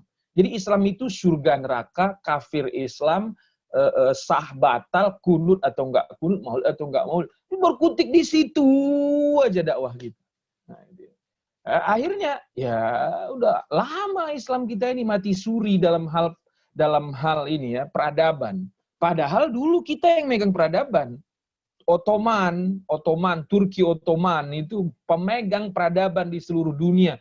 Siapa yang mempelajarinya betul-betul akan terbuka pemikirannya pada waktu itu.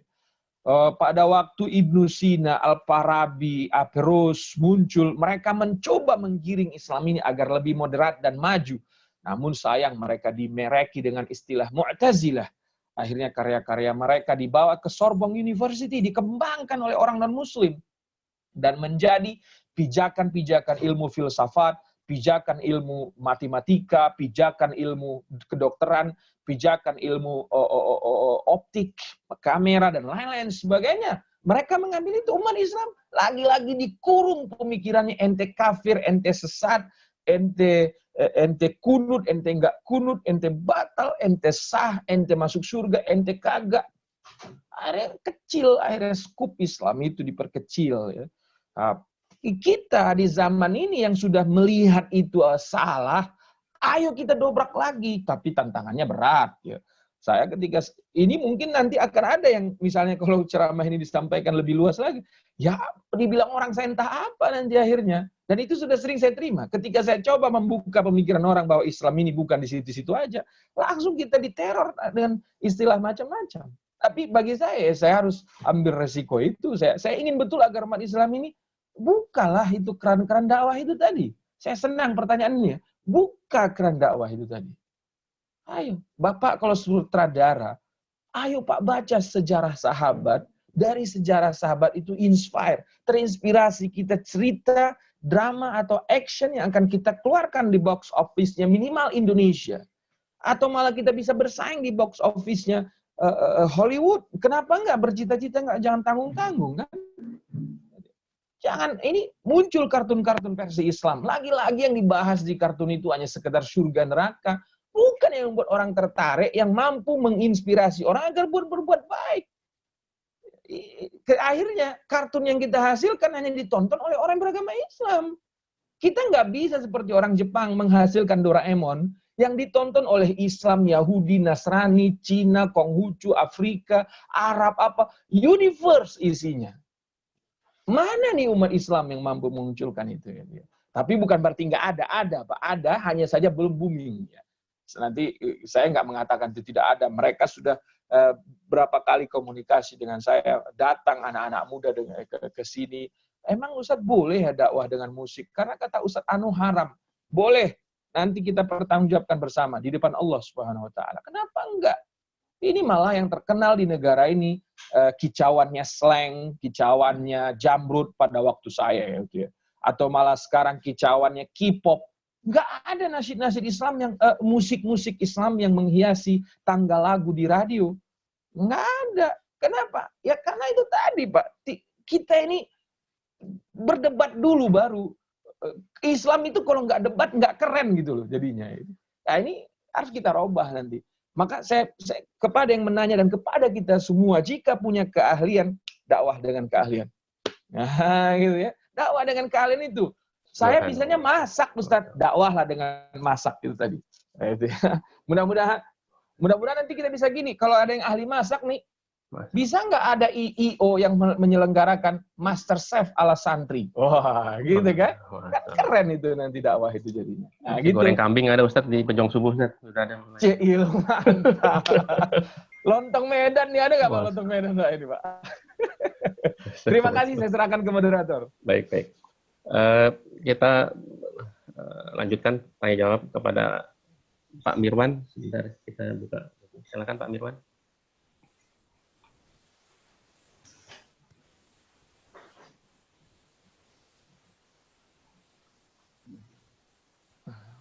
Assalamualaikum.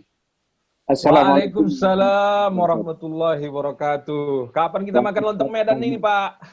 Ada di MRBJ ada. Ada ya? Ada, di kita ada. Siap, silakan Pak Irwan. Ya. Tadi Pak Ustadz katakan bahwa dai itu harus kaya.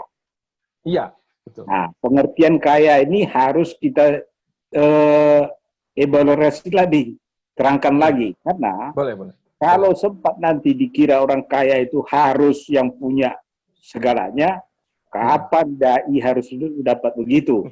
Betul. Kita tahu banyak dai itu dari awal itu banyak yang justru tidak termasuk yang kaya. Betul. Kita takutnya nanti pengertian itu yang ini. Dan kira-kira mengapa sampai begini? Coba kita lihat. Di Indonesia ini, ya, dia menjadi pejabat, Iya. harus kaya, bermain dengan duit. Iya. Dia menjadi anggota DPR, ya harus kaya karena dia harus punya duit. Nah, Betul. setelah dia duduk di sana nanti, kalau misalnya dia nggak punya duit, inilah yang diambilnya dari negara. Jadi pengertian itu harus kita jelaskan. Demikian. Siap. Assalamualaikum warahmatullahi wabarakatuh. Terima kasih, Pak Irwan. Mudah-mudahan bisa cepat ketemu kita ini ya. Iya. Seperti yang tadi saya jelaskan, kaya di sini tidaklah pula harus kayak Sandiaga Uno ya, enggak ya. Atau kayak seperti Rasulullah persis kan, kalau Rasulullah di atas Sandiaga Uno malah ya. Kalau kata guru saya, minimal kebutuhan hidup sehari-hari sudah punya kita, minimal itu. Maksudnya gini, beras saya untuk makan saya sudah bisa penuhi, anak saya beli pampers saya sudah punya itu, udah ada itu ya. Itu saja sudah mulai kita berdakwah gitu ya. Tapi gini Pak Mirwan dan semua sahabat saya di pengajian ini, kalau seseorang itu memiliki integritas yang tinggi, itu tadi saya bilangnya, tak punya pun dia kebutuhan sehari-hari dia bisa berdakwah Pak. Iya. Tapi integritas tinggi harus dia punya. Yang menjadi cacat para dai ini kan Pak, ketika dia mengharapkan rupiah dengan ceramahnya itu tadi. Itu dia. Kalaupun dia kaya tapi tetap mengharap juga, ya sama aja dia Pak. Enggak juga bisa dia mengamalkannya. Jadi poin di kaya ini sebenarnya integritas. Dakwah dia itu benar-benar ikhlas lillahi ta'ala. Nah ini sebenarnya yang hilang. Maka setelah kita analisa nih, yang menyebabkan hilangnya integritas itu rata-rata harta itu tadi nggak punya ya. Harta itu tadi nggak punya. Nah ketika dia punya harta, minimal kebutuhan pokok saja nih ya. Jangan sampai nunggu kaya raya. Kebutuhan pokok saja dia sudah punya. Insya Allah dia lebih tenang dalam berdakwah. Dia akan tidak mudah untuk dipola oleh orang yang tidak sesuai dengan dakwah. Itu ya. Nah, tapi sekali lagi yang paling penting di situ adalah integritas nih, hati, kekuatan, keteguhan hati, ikhlas, amanah dan jujur yang dimiliki oleh hatinya itu jauh lebih penting. Karena kalau saya boleh jujur, saya sudah mulai berdakwah saat saya tidak punya harta memang. Waktu itu saya masih di Mustafawiyah di Medan. Kerjaan saya masih menderes, tahu menderes kalau Pak Haji Mirwan tahu lah menderes ya, karet ya, menderes karet orang, ya. Menderes karet orang, sistemnya bagi dua gitu ya. Itu penghasilan saya. Namun memang saya ingat betul dengan menderes karet orang itu, beras saya sudah bisa saya beli, ya minimal bakwan goreng sama sambal dicocol untuk teman makan saya sudah ada gitu. Itu membuat saya lebih terhormat dan kita latihlah integritas keikhlasan itu tadi. Tapi saya tergelitik mengenai istilah Bapak tadi pejabat kita ini ya. Memang tapi saya sudah punya prinsip memang mengkritik pejabat ini nggak ada gunanya karena kupingnya itu udah lebih tebal daripada telinga badak. Nah, gitu ya. Udah lebih tebal telinga badak. Tapi boleh kita sampaikan apa? Bapak-bapak di Majelis Raya Pondok Indah ini, saya yakin orang yang baik. Harus berpolitik Bapak gitu loh. Maksud saya biar kita geser nih mereka yang nggak baik ini gitu. Ya kalau kita cuma mencaci mereka nih karena yang tidak baik ini dan kita diam, ya nggak bisa. Kita harus berpolitik. Cuman memang untuk saat ini saya nggak punya ilmunya ini bagaimana caranya menstabilkan perpolitikan di Indonesia ini. Itu saya nggak berani komentar, ilmu saya nggak ada di situ. Terima kasih Pak Jurwan. Terima kasih. Ya. Silakan Pak Moderator. Pak Mirwan, terima kasih sudah untuk menjawab Pak Mirwan. Iya. Ya, ini lanjut pertanyaannya sangat berkaitan ini Pak Redi. Silakan Pak Redi. Mungkin bacakan sendiri. Assalamualaikum. Waalaikumsalam. Ustaz Salman. Apa kabar? Alhamdulillah. Baik, alhamdulillah. Ini bagaimana menyikapi ceramah-ceramah Ustadz yang kadang-kala suka berkata gibah ya. Jadi misalnya menyerang pemerintah, menyerang ulama lain yang belum tentu benar. Jadi misalnya Ustadz tersebut mengatakan mengenai kebijaksanaan dari pemerintah atau pendapat dari ulama lain yang belum tentu cocok dengan dirinya, dengan pendapatnya. Seringkali kan namanya juga ilmu agama ini ada khilafiyah gitu ya, ada tergantung pada pendapatnya masing-masing. Tapi orang ini kemudian menyerang dengan mengomongkan yang gibah. Kalau zaman Rasulullah mungkin bisa langsung dikirim aja seperti tadi Ustadz Saman bilang, lempar aja dengan kotoran unta. Kalau sekarang kita lempar dengan kotoran kambing, bisa dituntut gitu ya sama ustadznya. Nah, bagaimana cara kita menyikapi ustadz-ustadz yang seperti itu? Apalagi kadang-kala ustadz itu suka dalam ceramahnya terus mengatakan takbir, Allah, sehingga akhirnya seolah-olah seperti wah ini yang benar nih ya, yang ini membakarkan semangatnya. Jadi bagaimana cara kita menyikapi seperti itu? Terima kasih Ustadz. Terima kasih banyak Pak ya. Ya ini tadi yang saya bilang ya, dai itu harus memiliki akhlak yang baik, ya, akhlak yang baik seperti Rasulullah SAW. Ya. Ketika dai itu punya akhlak, insya Allah apa yang disampaikan tadi tidak terjadi. Tapi bukan berarti kita menjadi orang yang diam, enggak ya. Kami belajar dari Imam An-Nawawi rahimahullah. Imam Nawawi itu seorang pengkritik pemerintah yang baik. Ya, kalau ingin belajar tentang kritik pemerintah, kita harus belajar tentang Imam An-Nawawi rahimahullah. Bukan Imam Nawawi Banten ya, Imam Nawawi Banten, beliau orang Indonesia yang baru saja meninggal di abad kita ini ya.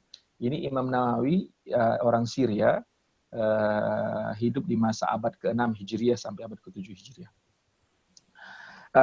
Beliau mengajarkan kita bagaimana merespon pemerintah bila tidak baik. Apa caranya? Beliau menyurati pemerintah. Melayangkan surat kepada pemerintah, mendatangi pemerintah, dan menyampaikan bahwa pemerintah ini salah. Pemerintah ini salah. Dan alhamdulillah Imam Nawawi selalu berhasil mengingatkan pemerintah pada waktu itu. Selalu dia berhasil. Pertanyaannya ini yang harus kita analisa, ada dua-duanya harus kita analisa. Sekarang ini kita memang kesulitan mencari ulama seperti Imam Nawawi, ya gitu ya. Juga kita kesulitan mencari pemerintah seperti pemerintahan yang ada di masa Imam Nawawi. Gitu ya. Jadi ulama di zaman ini pun menurun kualitasnya, itu harus diakui. Pemerintah pun sangat menurun kualitasnya di zaman kita ini. Secara individu pun kita, bila dibandingkan individu manusia pada masa Imam Nawawi, jauh juga menurun di masa kita ini. Nah, gitu. Pertama, kita sama-sama introspeksi, ya, kita sama-sama introspeksi. Maka apa yang harus kita lakukan, Salman, saat kondisi ini seperti ini, ya, kondisi yang kita lihat sekarang ini, ya, menurut sebahagian ini salah, menurut sebahagian ini benar, gitu kan. Maka ada baiknya kita memperbaiki ini dengan strategi-strategi yang harus kita pikirkan bersama. Tanpa harus mengalami gejolak-gejolak gitu ya. Karena pejuang sejati itu, keburukan dan kebatilan diselesaikan tanpa harus ada gejolak. Sayangnya, tim yang memperbaiki ini belum ada. Itu dia, sayangnya itu di situ. Timnya ini ya. Saya coba tanya kita nih, coba tanya dulu dah kepada siapapun tokoh-tokoh kita dalam hal keulamaan lah, contohnya kita keulamaan. Ada tidak blueprint pergerakan dakwah ulama se-Indonesia? Nah, nggak ada nanti. Yang ada mungkin, kalau saya nggak tahu ya, mungkin di NU ada, di Muhammadiyah ada, di HTI ada, di sini ada. Dan blueprint itu terpecah-pecah. Jadi semua golongan bikin blueprintnya masing-masing, bergerak masing-masing. Akhirnya ini nggak bagus. Harusnya ini, saya mencoba memberikan solusi terhadap masalah ini. Harusnya kita ini sama-sama membentuk target dakwah kita di tahun 2020 itu apa sih? Kalau ini dibikin, maka ceramah-ceramah ustadz kita itu akan mengarah ke situ nanti. Dengan cara yang terkontrol dengan baik. Tidak boleh pula kita biarkan kemungkaran merajalela. Tidak boleh ya. Tidak boleh. Tapi Kalau kita punya strategi yang jitu dalam hal dakwah, ini bisa kita selesaikan, apalagi dengan kekuatan masjid, dengan kekuatan dai, penceramah, dan lain-lain sebagainya. Dengan cara yang penuh dengan akhlak, ini semua akan selesai. Nah, sekarang ini, rugi, semua kita rugi sekarang. Semua kita rugi sekarang. Apa yang kita rasakan rugi? Akhirnya, berantem kita, anak negeri ini berantem. Gitu. Saya selalu melihatnya begitu ya, bahwa anak negeri ini baik semuanya. Hanya saja perlu bila yang salah ini diperbaiki dengan cara yang benar. Akhirnya sekarang terjadi gesekan-gesekan yang tentu saya sebagai seorang orang Indonesia yang beragama meyakini gesekan ini bisa kita lerai dengan baik. Gitu. Nah, jadi saya tidak merespon ustadznya ya, tapi saya mencoba memberikan solusinya bahwa pertama, sebagai seorang dai dia harus memiliki akhlak yang baik, kedewasaan berpikir ya. Kedewasaan berpikir harus dia miliki, ya. Kebijaksanaan harus dia miliki, ya. Gitu.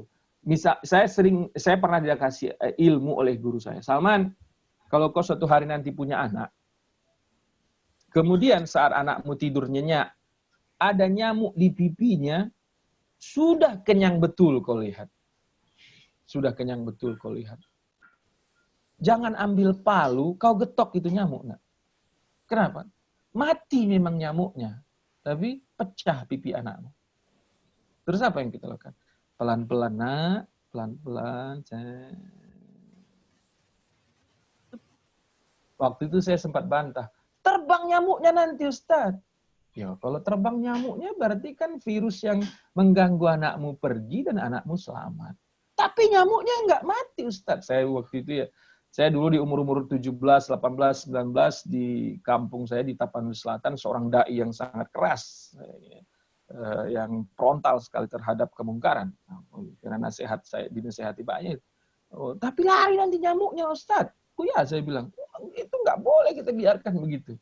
Minimal yang pertama bahwa anakmu tidak pecah pipinya gara-gara kekotak pakai palu.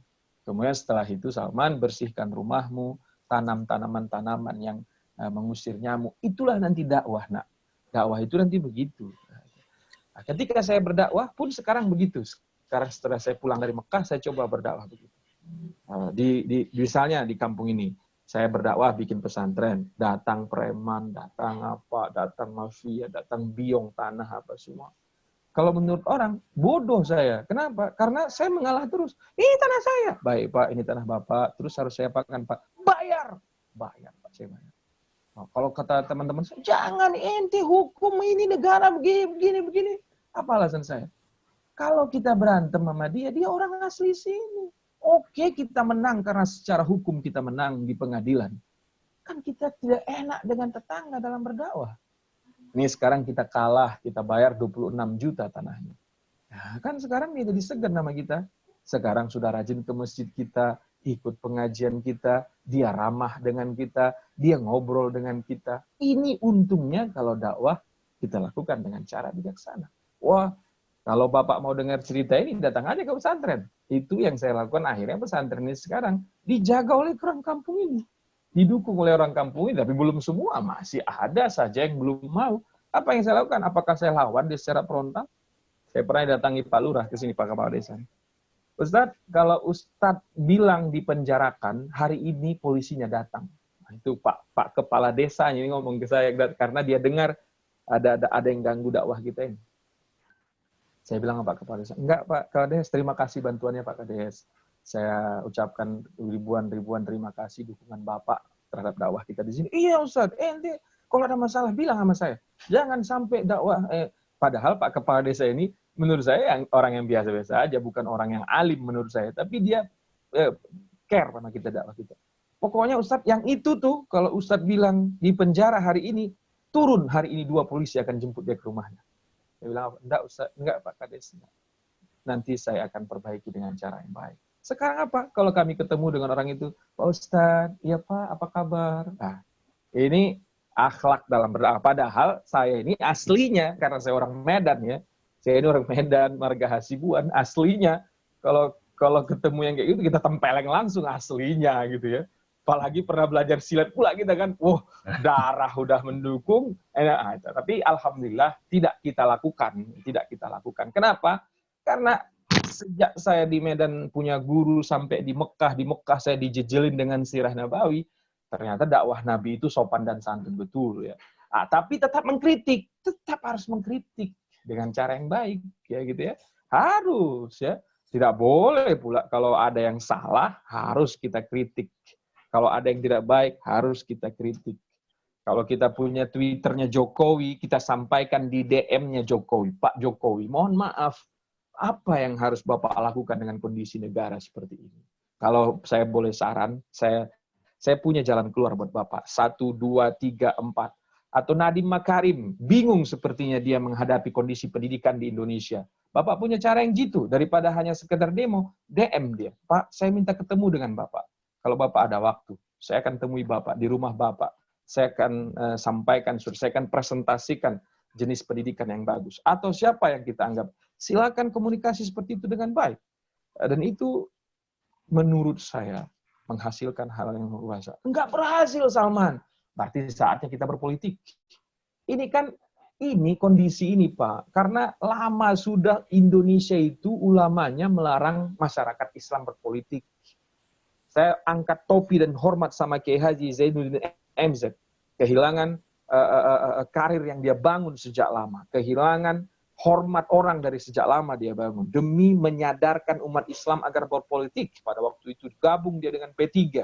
Dia kampanye atas nama P3. Kemudian dia bangun partai, lupa saya partai yang dia bangun itu. Dan dia rela berkorban untuk membuka mata hati umat Islam. Memang kita harus berpolitik. Kalau kita nggak berpolitik, sekarang regulasi selalu diatur oleh orang yang tidak paham agama. Karena regulasi diatur oleh orang yang tidak paham agama, ya akhirnya ini yang terjadi.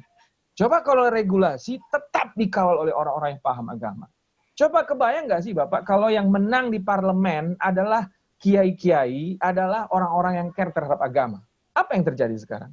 Ya akan lebih baik. Tapi sudah sejak lama kita dilarang berpolitik. Kita dibilang politik itu kotor dan lain sebagainya. Terus kalau politik itu kotor, apa yang harus kita lakukan? Kita harus ikut berpolitik, tapi integritas diri harus diperbaiki. Karena saya coba mempelajari, saya tidak ada minat berpolitik, bukan tidak bakat saya berpolitik ya. Tapi saya punya sahabat yang sekarang sudah mulai terjun di politik. Saya bilang sama dia, kawan, saya akan fokus di pendidikan. Saya harap kau akan fokus di politik. Aku bilang, ajak kawan-kawan kita yang lain berjuang di politik. Karena saya akan perbaiki grassroots dengan pendidikan. Kau perbaiki regulasi dengan politik. Karena kalau peraturan dibikin oleh orang yang, inilah ruginya negara demokrasi kan. Negara demokrasi yang seperti ini ya. Kalau yang mimpin DPR itu adalah orang yang tak paham agama, ya hasil undang-undang yang tak paham agama. Tapi kalau orang yang paham agama, berakhlakul karimah, memiliki integritas yang baik, ya akan dapat nanti orang-orang yang seperti itu. Ya, itu yang saya lihat ya. Saya selalu mengajak orang kalau berjuang itu tidak bisa seperti masa Indomie. Hari ini teriak, besok jadi. Tidak bisa, Pak. Kerusakan yang kita alami sekarang ini pun tidak seperti masak Indomie dirusak oleh orang yang merusaknya. Dia sudah atur ini mungkin dari 25 tahun yang lalu. Sudah ada mappingnya dari 25 tahun yang lalu. Sementara umat Islam belum pernah membuat blueprint map untuk perjuangan dakwahnya itu nanti bagaimana yang nyatu, yang guyup kayak gitu. Kalaupun sudah ada, berarti saya ucapkan alhamdulillah kepada Allah SWT. Sudah ada target-target dakwah kita yang jelas di seluruh Indonesia. Jangan di tanah Jawa aja, jangan di Jakarta aja yang kita desain. Jangan di Sumatera saja, jangan di Kalimantan saja, jangan terpisah-pisah. Jangan ada secara nasional. Tokoh-tokoh dakwah Indonesia duduk bareng. Ini mimpi kita tokoh-tokoh dakwah duduk bareng juga. Kebayang nggak sih Pak kalau Said Agil Siraj duduk dengan Habib Rizik, duduk dengan Mustafa Bisri, duduk dengan Habib Lutfi, duduk dengan Bakhtiar Nasir, duduk dengan Din Samsuddin, duduk dengan Syafi'i Ma'arif. Kalau itu terjadi Pak, Masya Allah, gemah ripah, loh Cinawi, toto, tentrem, kertora, harjo, Pak, Republik ini, Pak. Tapi mereka semua berjuang di kursinya masing-masing. Nggak ada yang mau ngalah. Saya juga nggak tahu kalau saya nanti misalnya ya, akhirnya saya seperti mereka, apakah saya bisa juga seperti apa yang saya ceritakan? Saya juga nggak tahu. Kalau Pak, ini tokoh Indonesia Islam itu hebat-hebat loh Pak. Mau yang dari paham apapun mereka hebat-hebat. Mereka hebat-hebat. Quraisy Shihab itu hebat. Bakhtiar Nasir itu hebat. Syafi'i Ma'arif itu hebat. Din Samsudin itu hebat. Agil Sirat itu hebat. Habib Rizik Syihab itu hebat. Siapa lagi kita sebut namanya? Siapa lagi? Sebut saja nama mereka. Mereka ini orang-orang hebat. Orang-orang yang luar biasa yang peduli terhadap bangsa ini.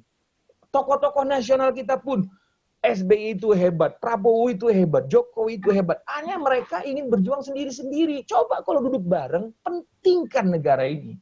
Kalau Pak Dirman pada waktu itu punya gaya mereka, nggak berhasil negara ini, Pak. Tapi Pak Dirman rela berkorban segala-galanya, biar Pak Karno yang duduk di sana.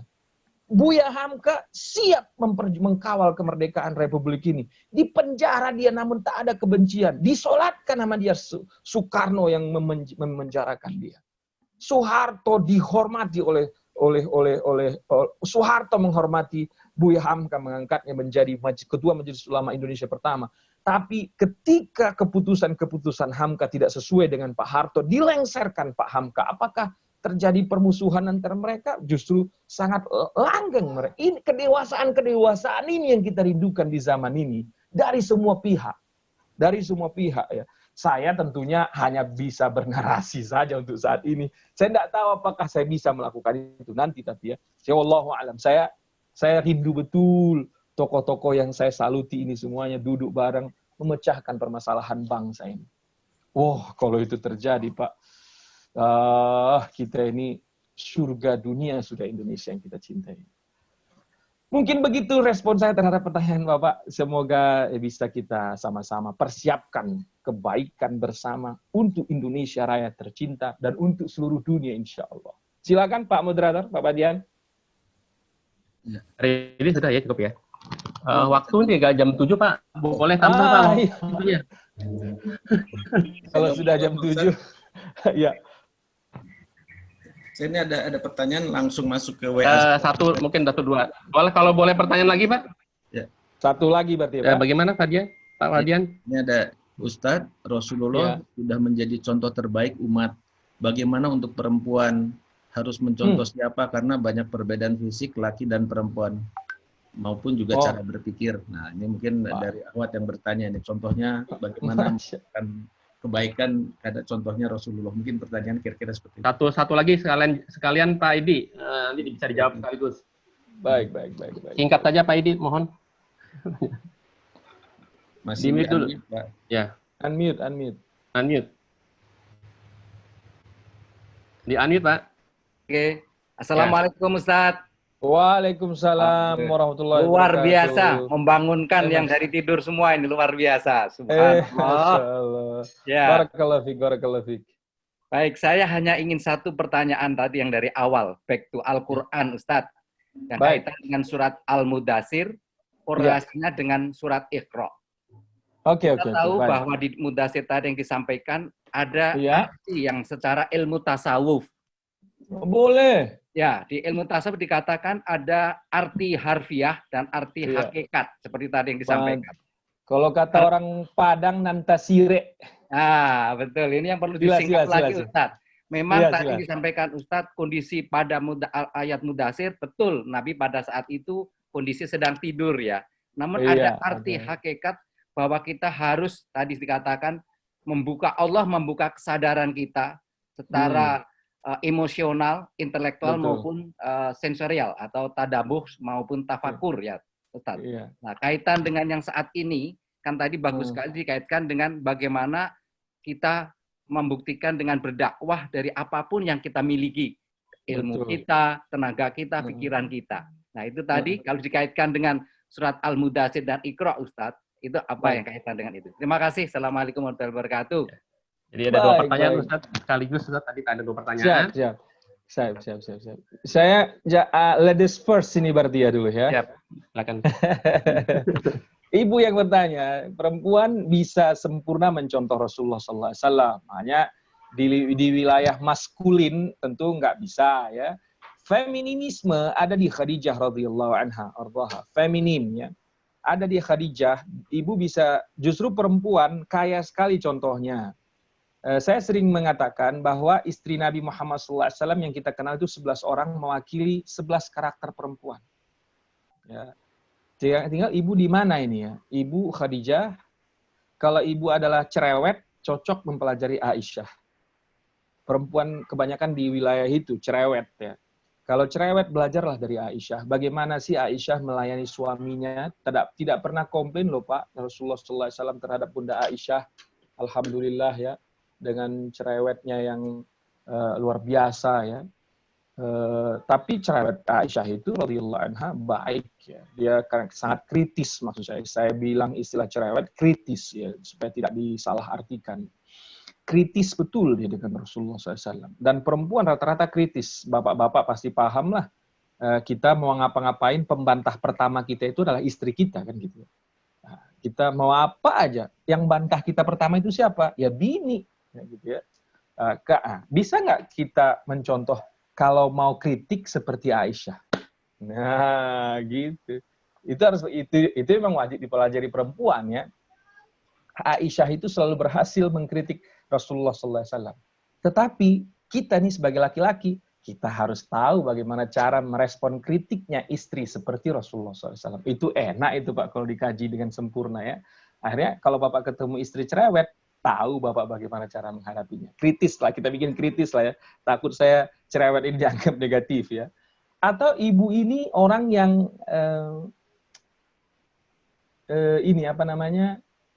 cantik, dandan ya. Nabi punya istri nggak yang suka dandan? Suka, ada Sofiyah binti Huyai binti Akhtab. Sofiyah bin Huyai bin Akhtab itu cantik. Ya, karena dia dari Yahudi ya. Yahudi itu memang terkenal cantik-cantik ya. Cantik. Bagaimana saya sebagai perempuan yang suka dandan ini? Bagaimana teladannya? Kita lihat dari Sofiyah binti Huyai bin Akhtab. Kemudian bagaimana respon Rasulullah SAW. Atau kita ibu perempuan yang bijak. Bijak, pinter.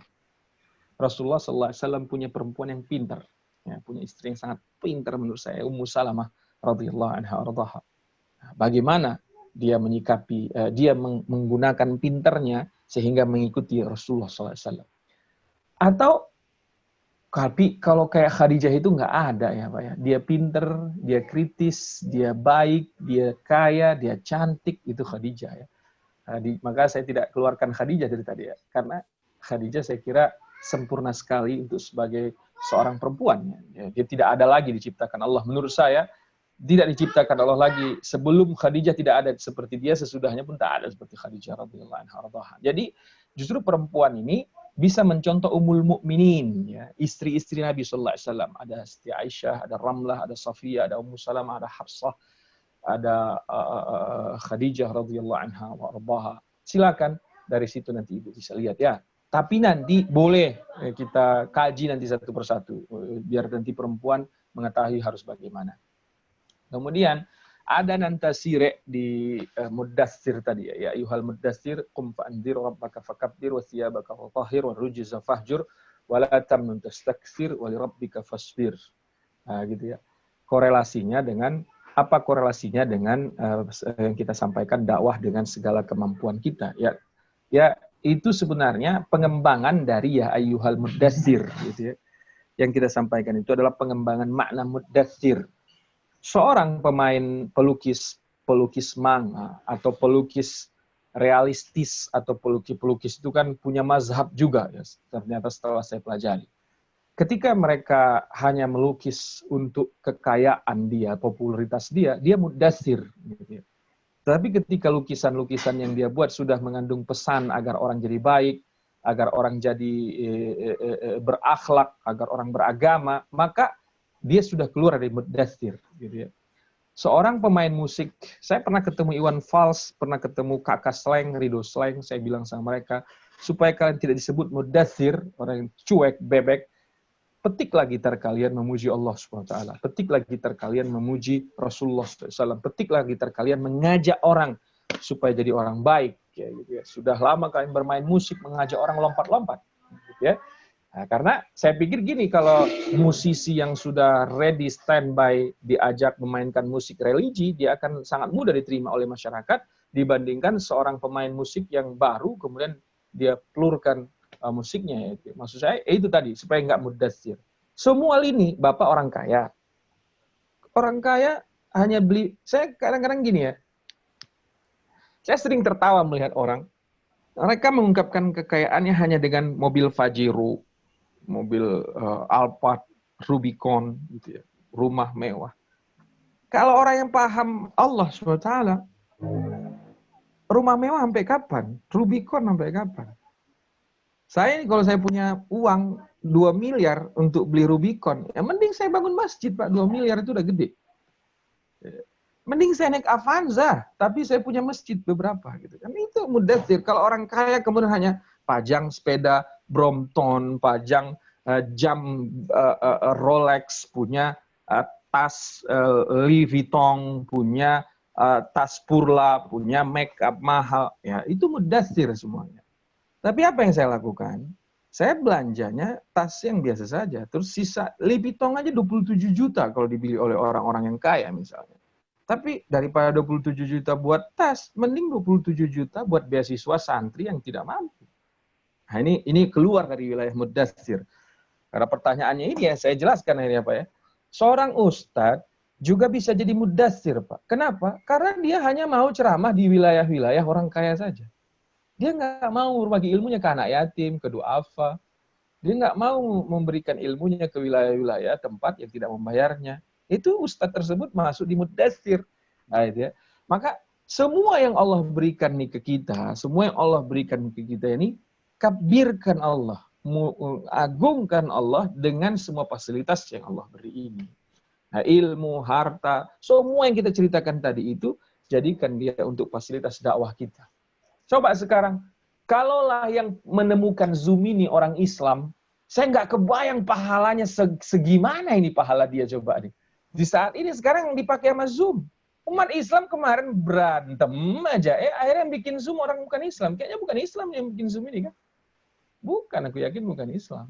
Nah, kenapa? Ya orang Islam berdebat aja kerjanya. Nggak mau keluar dari perdebatan. Nggak mau keluar dari mudassir.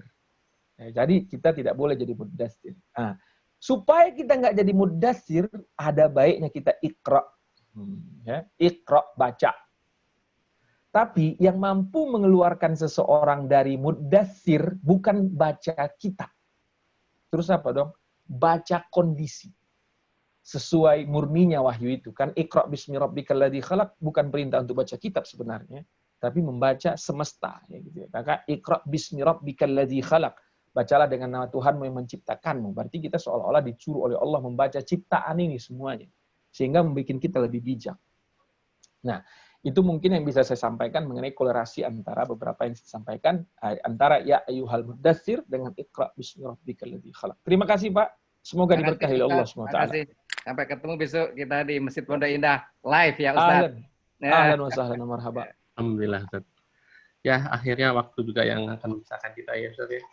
Jazakallahu Ustaz atas tausiahnya, materi ceramahnya tentang tantangan dakwah. Kalau boleh saya sedikit memberikan benang merahnya ialah tantangan dakwah ini ada uswatun hasanah ya Rasulullah.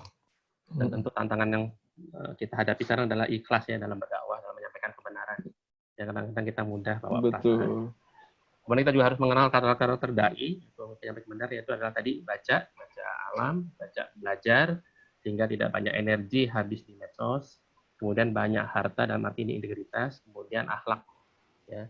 Dan cara-cara adalah bersabar, yaitu dekat dengan Allah, kemudian sholat, menguatkan sahabat kita, kemudian baca Al-Quran sebagai penguat dan penenang kita, dan juga dan sholat. Baik Ustadz, mohon untuk dipimpin doa sebagai akhir dari kajian kita pada hari ini. Semoga kita semua diberkahi oleh Allah SWT. A'udzubillahi minasyaitonirrajim. Bismillahirrahmanirrahim. Alhamdulillahirabbil alamin wassalatu wassalamu ala asyrafil mursalin sayyidina Muhammadin wa ala alihi washabbihi ajmain. Rabbana zalamna anfusana wa illam taghfir lana wa tarhamna lanakunanna minal khasirin. يا محول الأحوال حاول حالنا إلى أحسن الحال يا مقلب القلوب ثبت قلوبنا على طاعتك وعلى دينك يا رب العالمين. ربنا تقبل منا إنك أنت السميع العليم وتب علينا إنك أنت التواب الرحيم. ربنا آتنا في الدنيا حسنة وفي الآخرة حسنة وقنا عذاب النار. صلى الله على سيدنا محمد وعلى آله وصحبه وبارك وسلم. سبحان ربك رب العزة عما يصفون وسلام على المرسلين والحمد لله رب العالمين. الفاتحة. أعوذ بالله من الشيطان الرجيم. بسم الله الرحمن الرحيم. الحمد لله رب العالمين الرحمن الرحيم مالك يوم الدين إياك نعبد وإياك نستعين اهدنا الصراط المستقيم صراط الذين أنعمت عليهم غير المغضوب عليهم ولا الضالين. Mohon maaf atas segala yang salah. Wabillahi taufiq wal hidayah. Assalamualaikum warahmatullahi wabarakatuh. Waalaikumsalam warahmatullahi wabarakatuh. Alhamdulillahirabbil alamin. Subhanakallahumma bihamdika asyhadu an la ilaha illa anta Subhanakallahumma bihamdika asyhadu an la ilaha illa anta astaghfiruka wa atubu ilaik. Mohon maaf bila ada kata salah. Alhamdulillah, sesungguhnya benar dari Allah, yang salah dari diri kami sendiri. Wassalamualaikum warahmatullahi wabarakatuh. Waalaikumsalam warahmatullahi wabarakatuh. Ustadz, di sini ada Pak Yasril Umar. Beliau DKM Masjid di Tanah Abang ya. Mau mengundang Ustadz nih. Sekalian kenalan nasi. Alah Pak Yasril. Banyak berniaga di sana. Silakan Pak Yasril kalau mau ngobrol sama Pak Ustadz. Ini ada waktu Ustadz yang ngobrol. Silakan Pak Yasril. Ya. Boleh. Salam Pak Yasril. Saya tadi sangat kesan dengan apa yang saya sampaikan, sama untuk mengajak umat untuk bisa berwirausaha tentunya kan gitu. Kurang keras Pak Yasril, mungkin kurang dekat. Ya, saya sangat terkesan dengan apa yang saya sampaikan tadi, bagaimana bisa mengajak umat untuk berwirausaha, untuk menjadi orang yang bisa berbuat untuk umat yang lain. Masya Kami Allah. juga di Masjid Fathahillah, terutama ini kan kita berada di atas atau di tengah-tengah pasar ya. Ini juga banyak saudara kita yang berniaga. Nah, inilah kami sedang mencoba merancang bagaimana membantu saudara-saudara kita yang saat ini, apalagi dengan kondisi pandemi kemarin 3 bulan kami nggak dagang, pasar Tanah Abang ditutup, juga pasar-pasar lain sebagian ditutup, sehingga justru pada saat-saat kemarin kita mau panen, misalnya mau produk kita, Lebaran betul. pasar tutup. Nih, Ramadan banyak dan baru buka alhamdulillah tanggal 15 Juni kemarin. Ganjil genap, alhamdulillah tanggal 2 kemarin Pak Anies sudah tutup ganjil genap, sudah bisa buka semua. Namun alhamdulillah kondisi memang sudah sangat memprihatinkan kan gitu. Banyak saudara-saudara kita sudah tidak lagi bisa berdagang, yang ngontrak toko dan sanggup lagi memperpanjang kontrak tokonya. Nah, ini juga mungkin perlu pencerahan kita melalui DKM Masjid di Tanah Abang ini, mendidik saudara-saudara kita yang juga tidak lagi tergantung dengan offline kan gitu. ya. Dagang itu tidak harus di toko kan gitu. Nah, ini Betul. kami juga Harus sudah berencana melalui Fathahillah Islamic Trading Institute yang kami buat untuk Masya Allah. mengajarkan nanti saudara-saudara kita untuk bisa berdagang secara online. Gitu. Berarti namanya Fathahillah Trading Institute ya. Islamic Trading Institute. Gitu, yang Wah, itu saya doakan berkah. Ini yang saya senang Pak ya. makanya nanti kita Ini mau yang harus dia bikin. minta tolong Ustaz juga memberi pencerahan kepada jamaah kita gitu. Dan alhamdulillah kita tiap hari mengadakan kajian rutin setelah zuhur. Namun karena masjid baru buka 2 minggu ini, kita masih batasi 2 kali seminggu dulu. Nah, nanti kalau kita rutinkan lagi setiap hari. Mudah-mudahan Ustaz nanti berkenan ngasih pencerahan buat jamaah kita nantinya. So ini udah Allah semangatnya sudah sangat-sangat hopeless.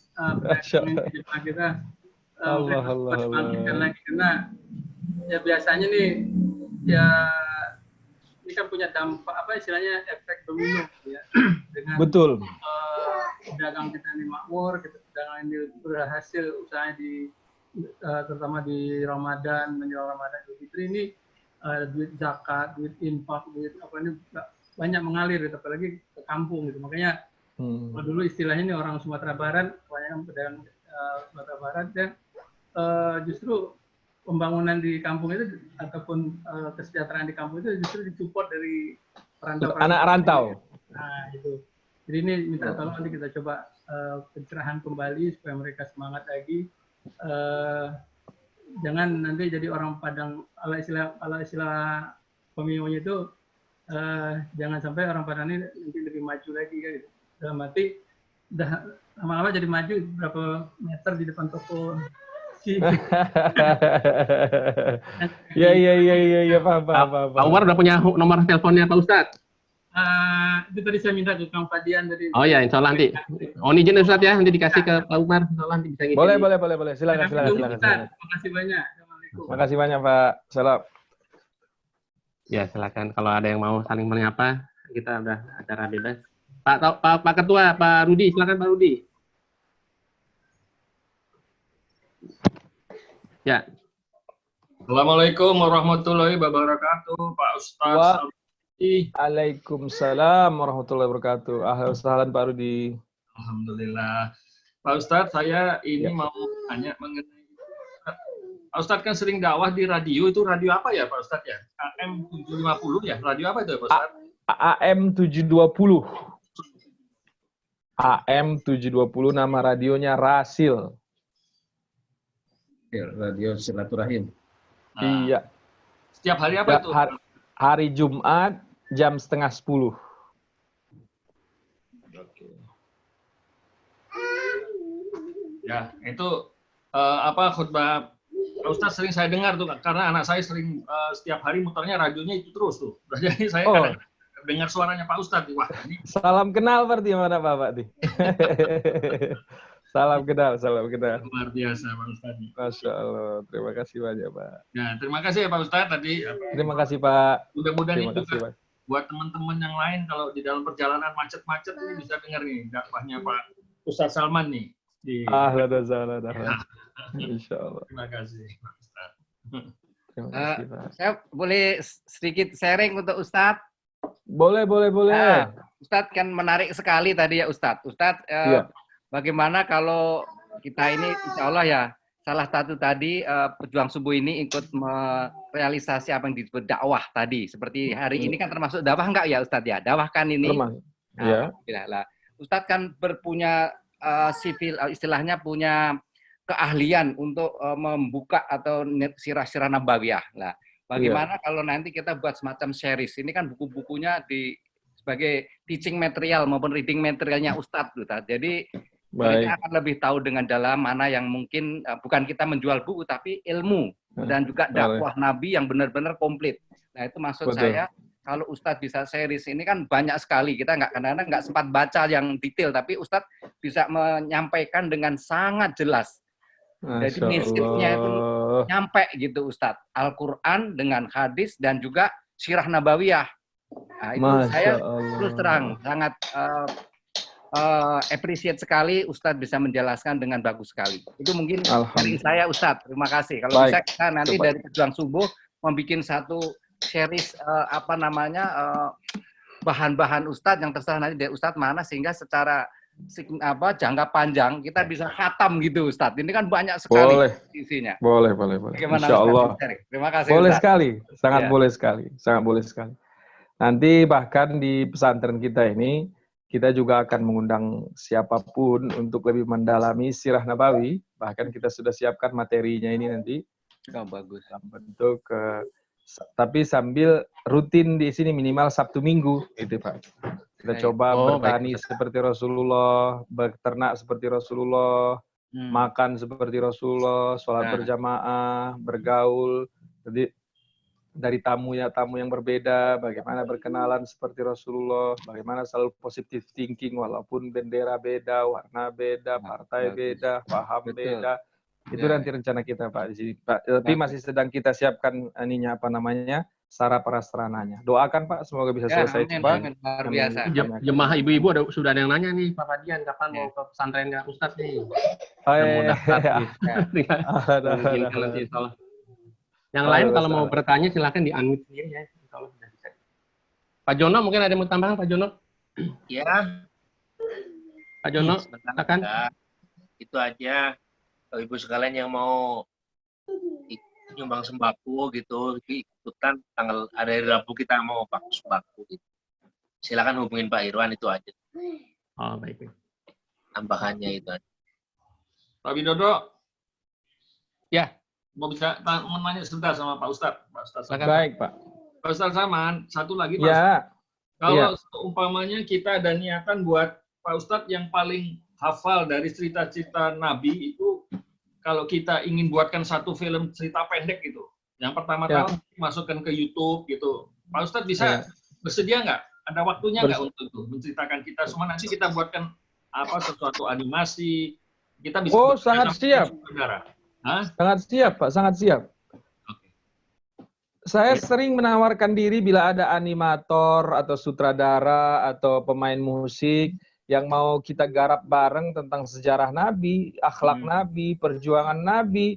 Saya sangat siap. Bisa terminalnya di pesantren pun boleh, ngumpul di pesantren kita ini boleh, menginap di sini pun boleh, lokasinya pun di sini boleh.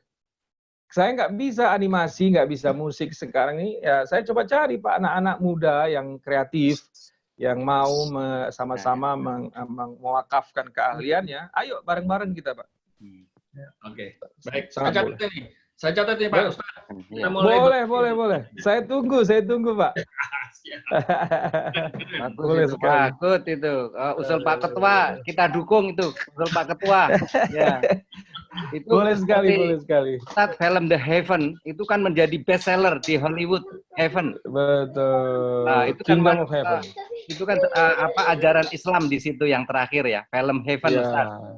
Heaven ya dulu ya. Ya. Boleh. Ahlan wa sahlan. Bapak-bapak, ibu-ibu, saya mohon pamit nih, anak-anak sudah ngajak jalan-jalan nih, mau keluar dulu kita sebentar ya. Terima kasih banyak Bapak Ibu semuanya.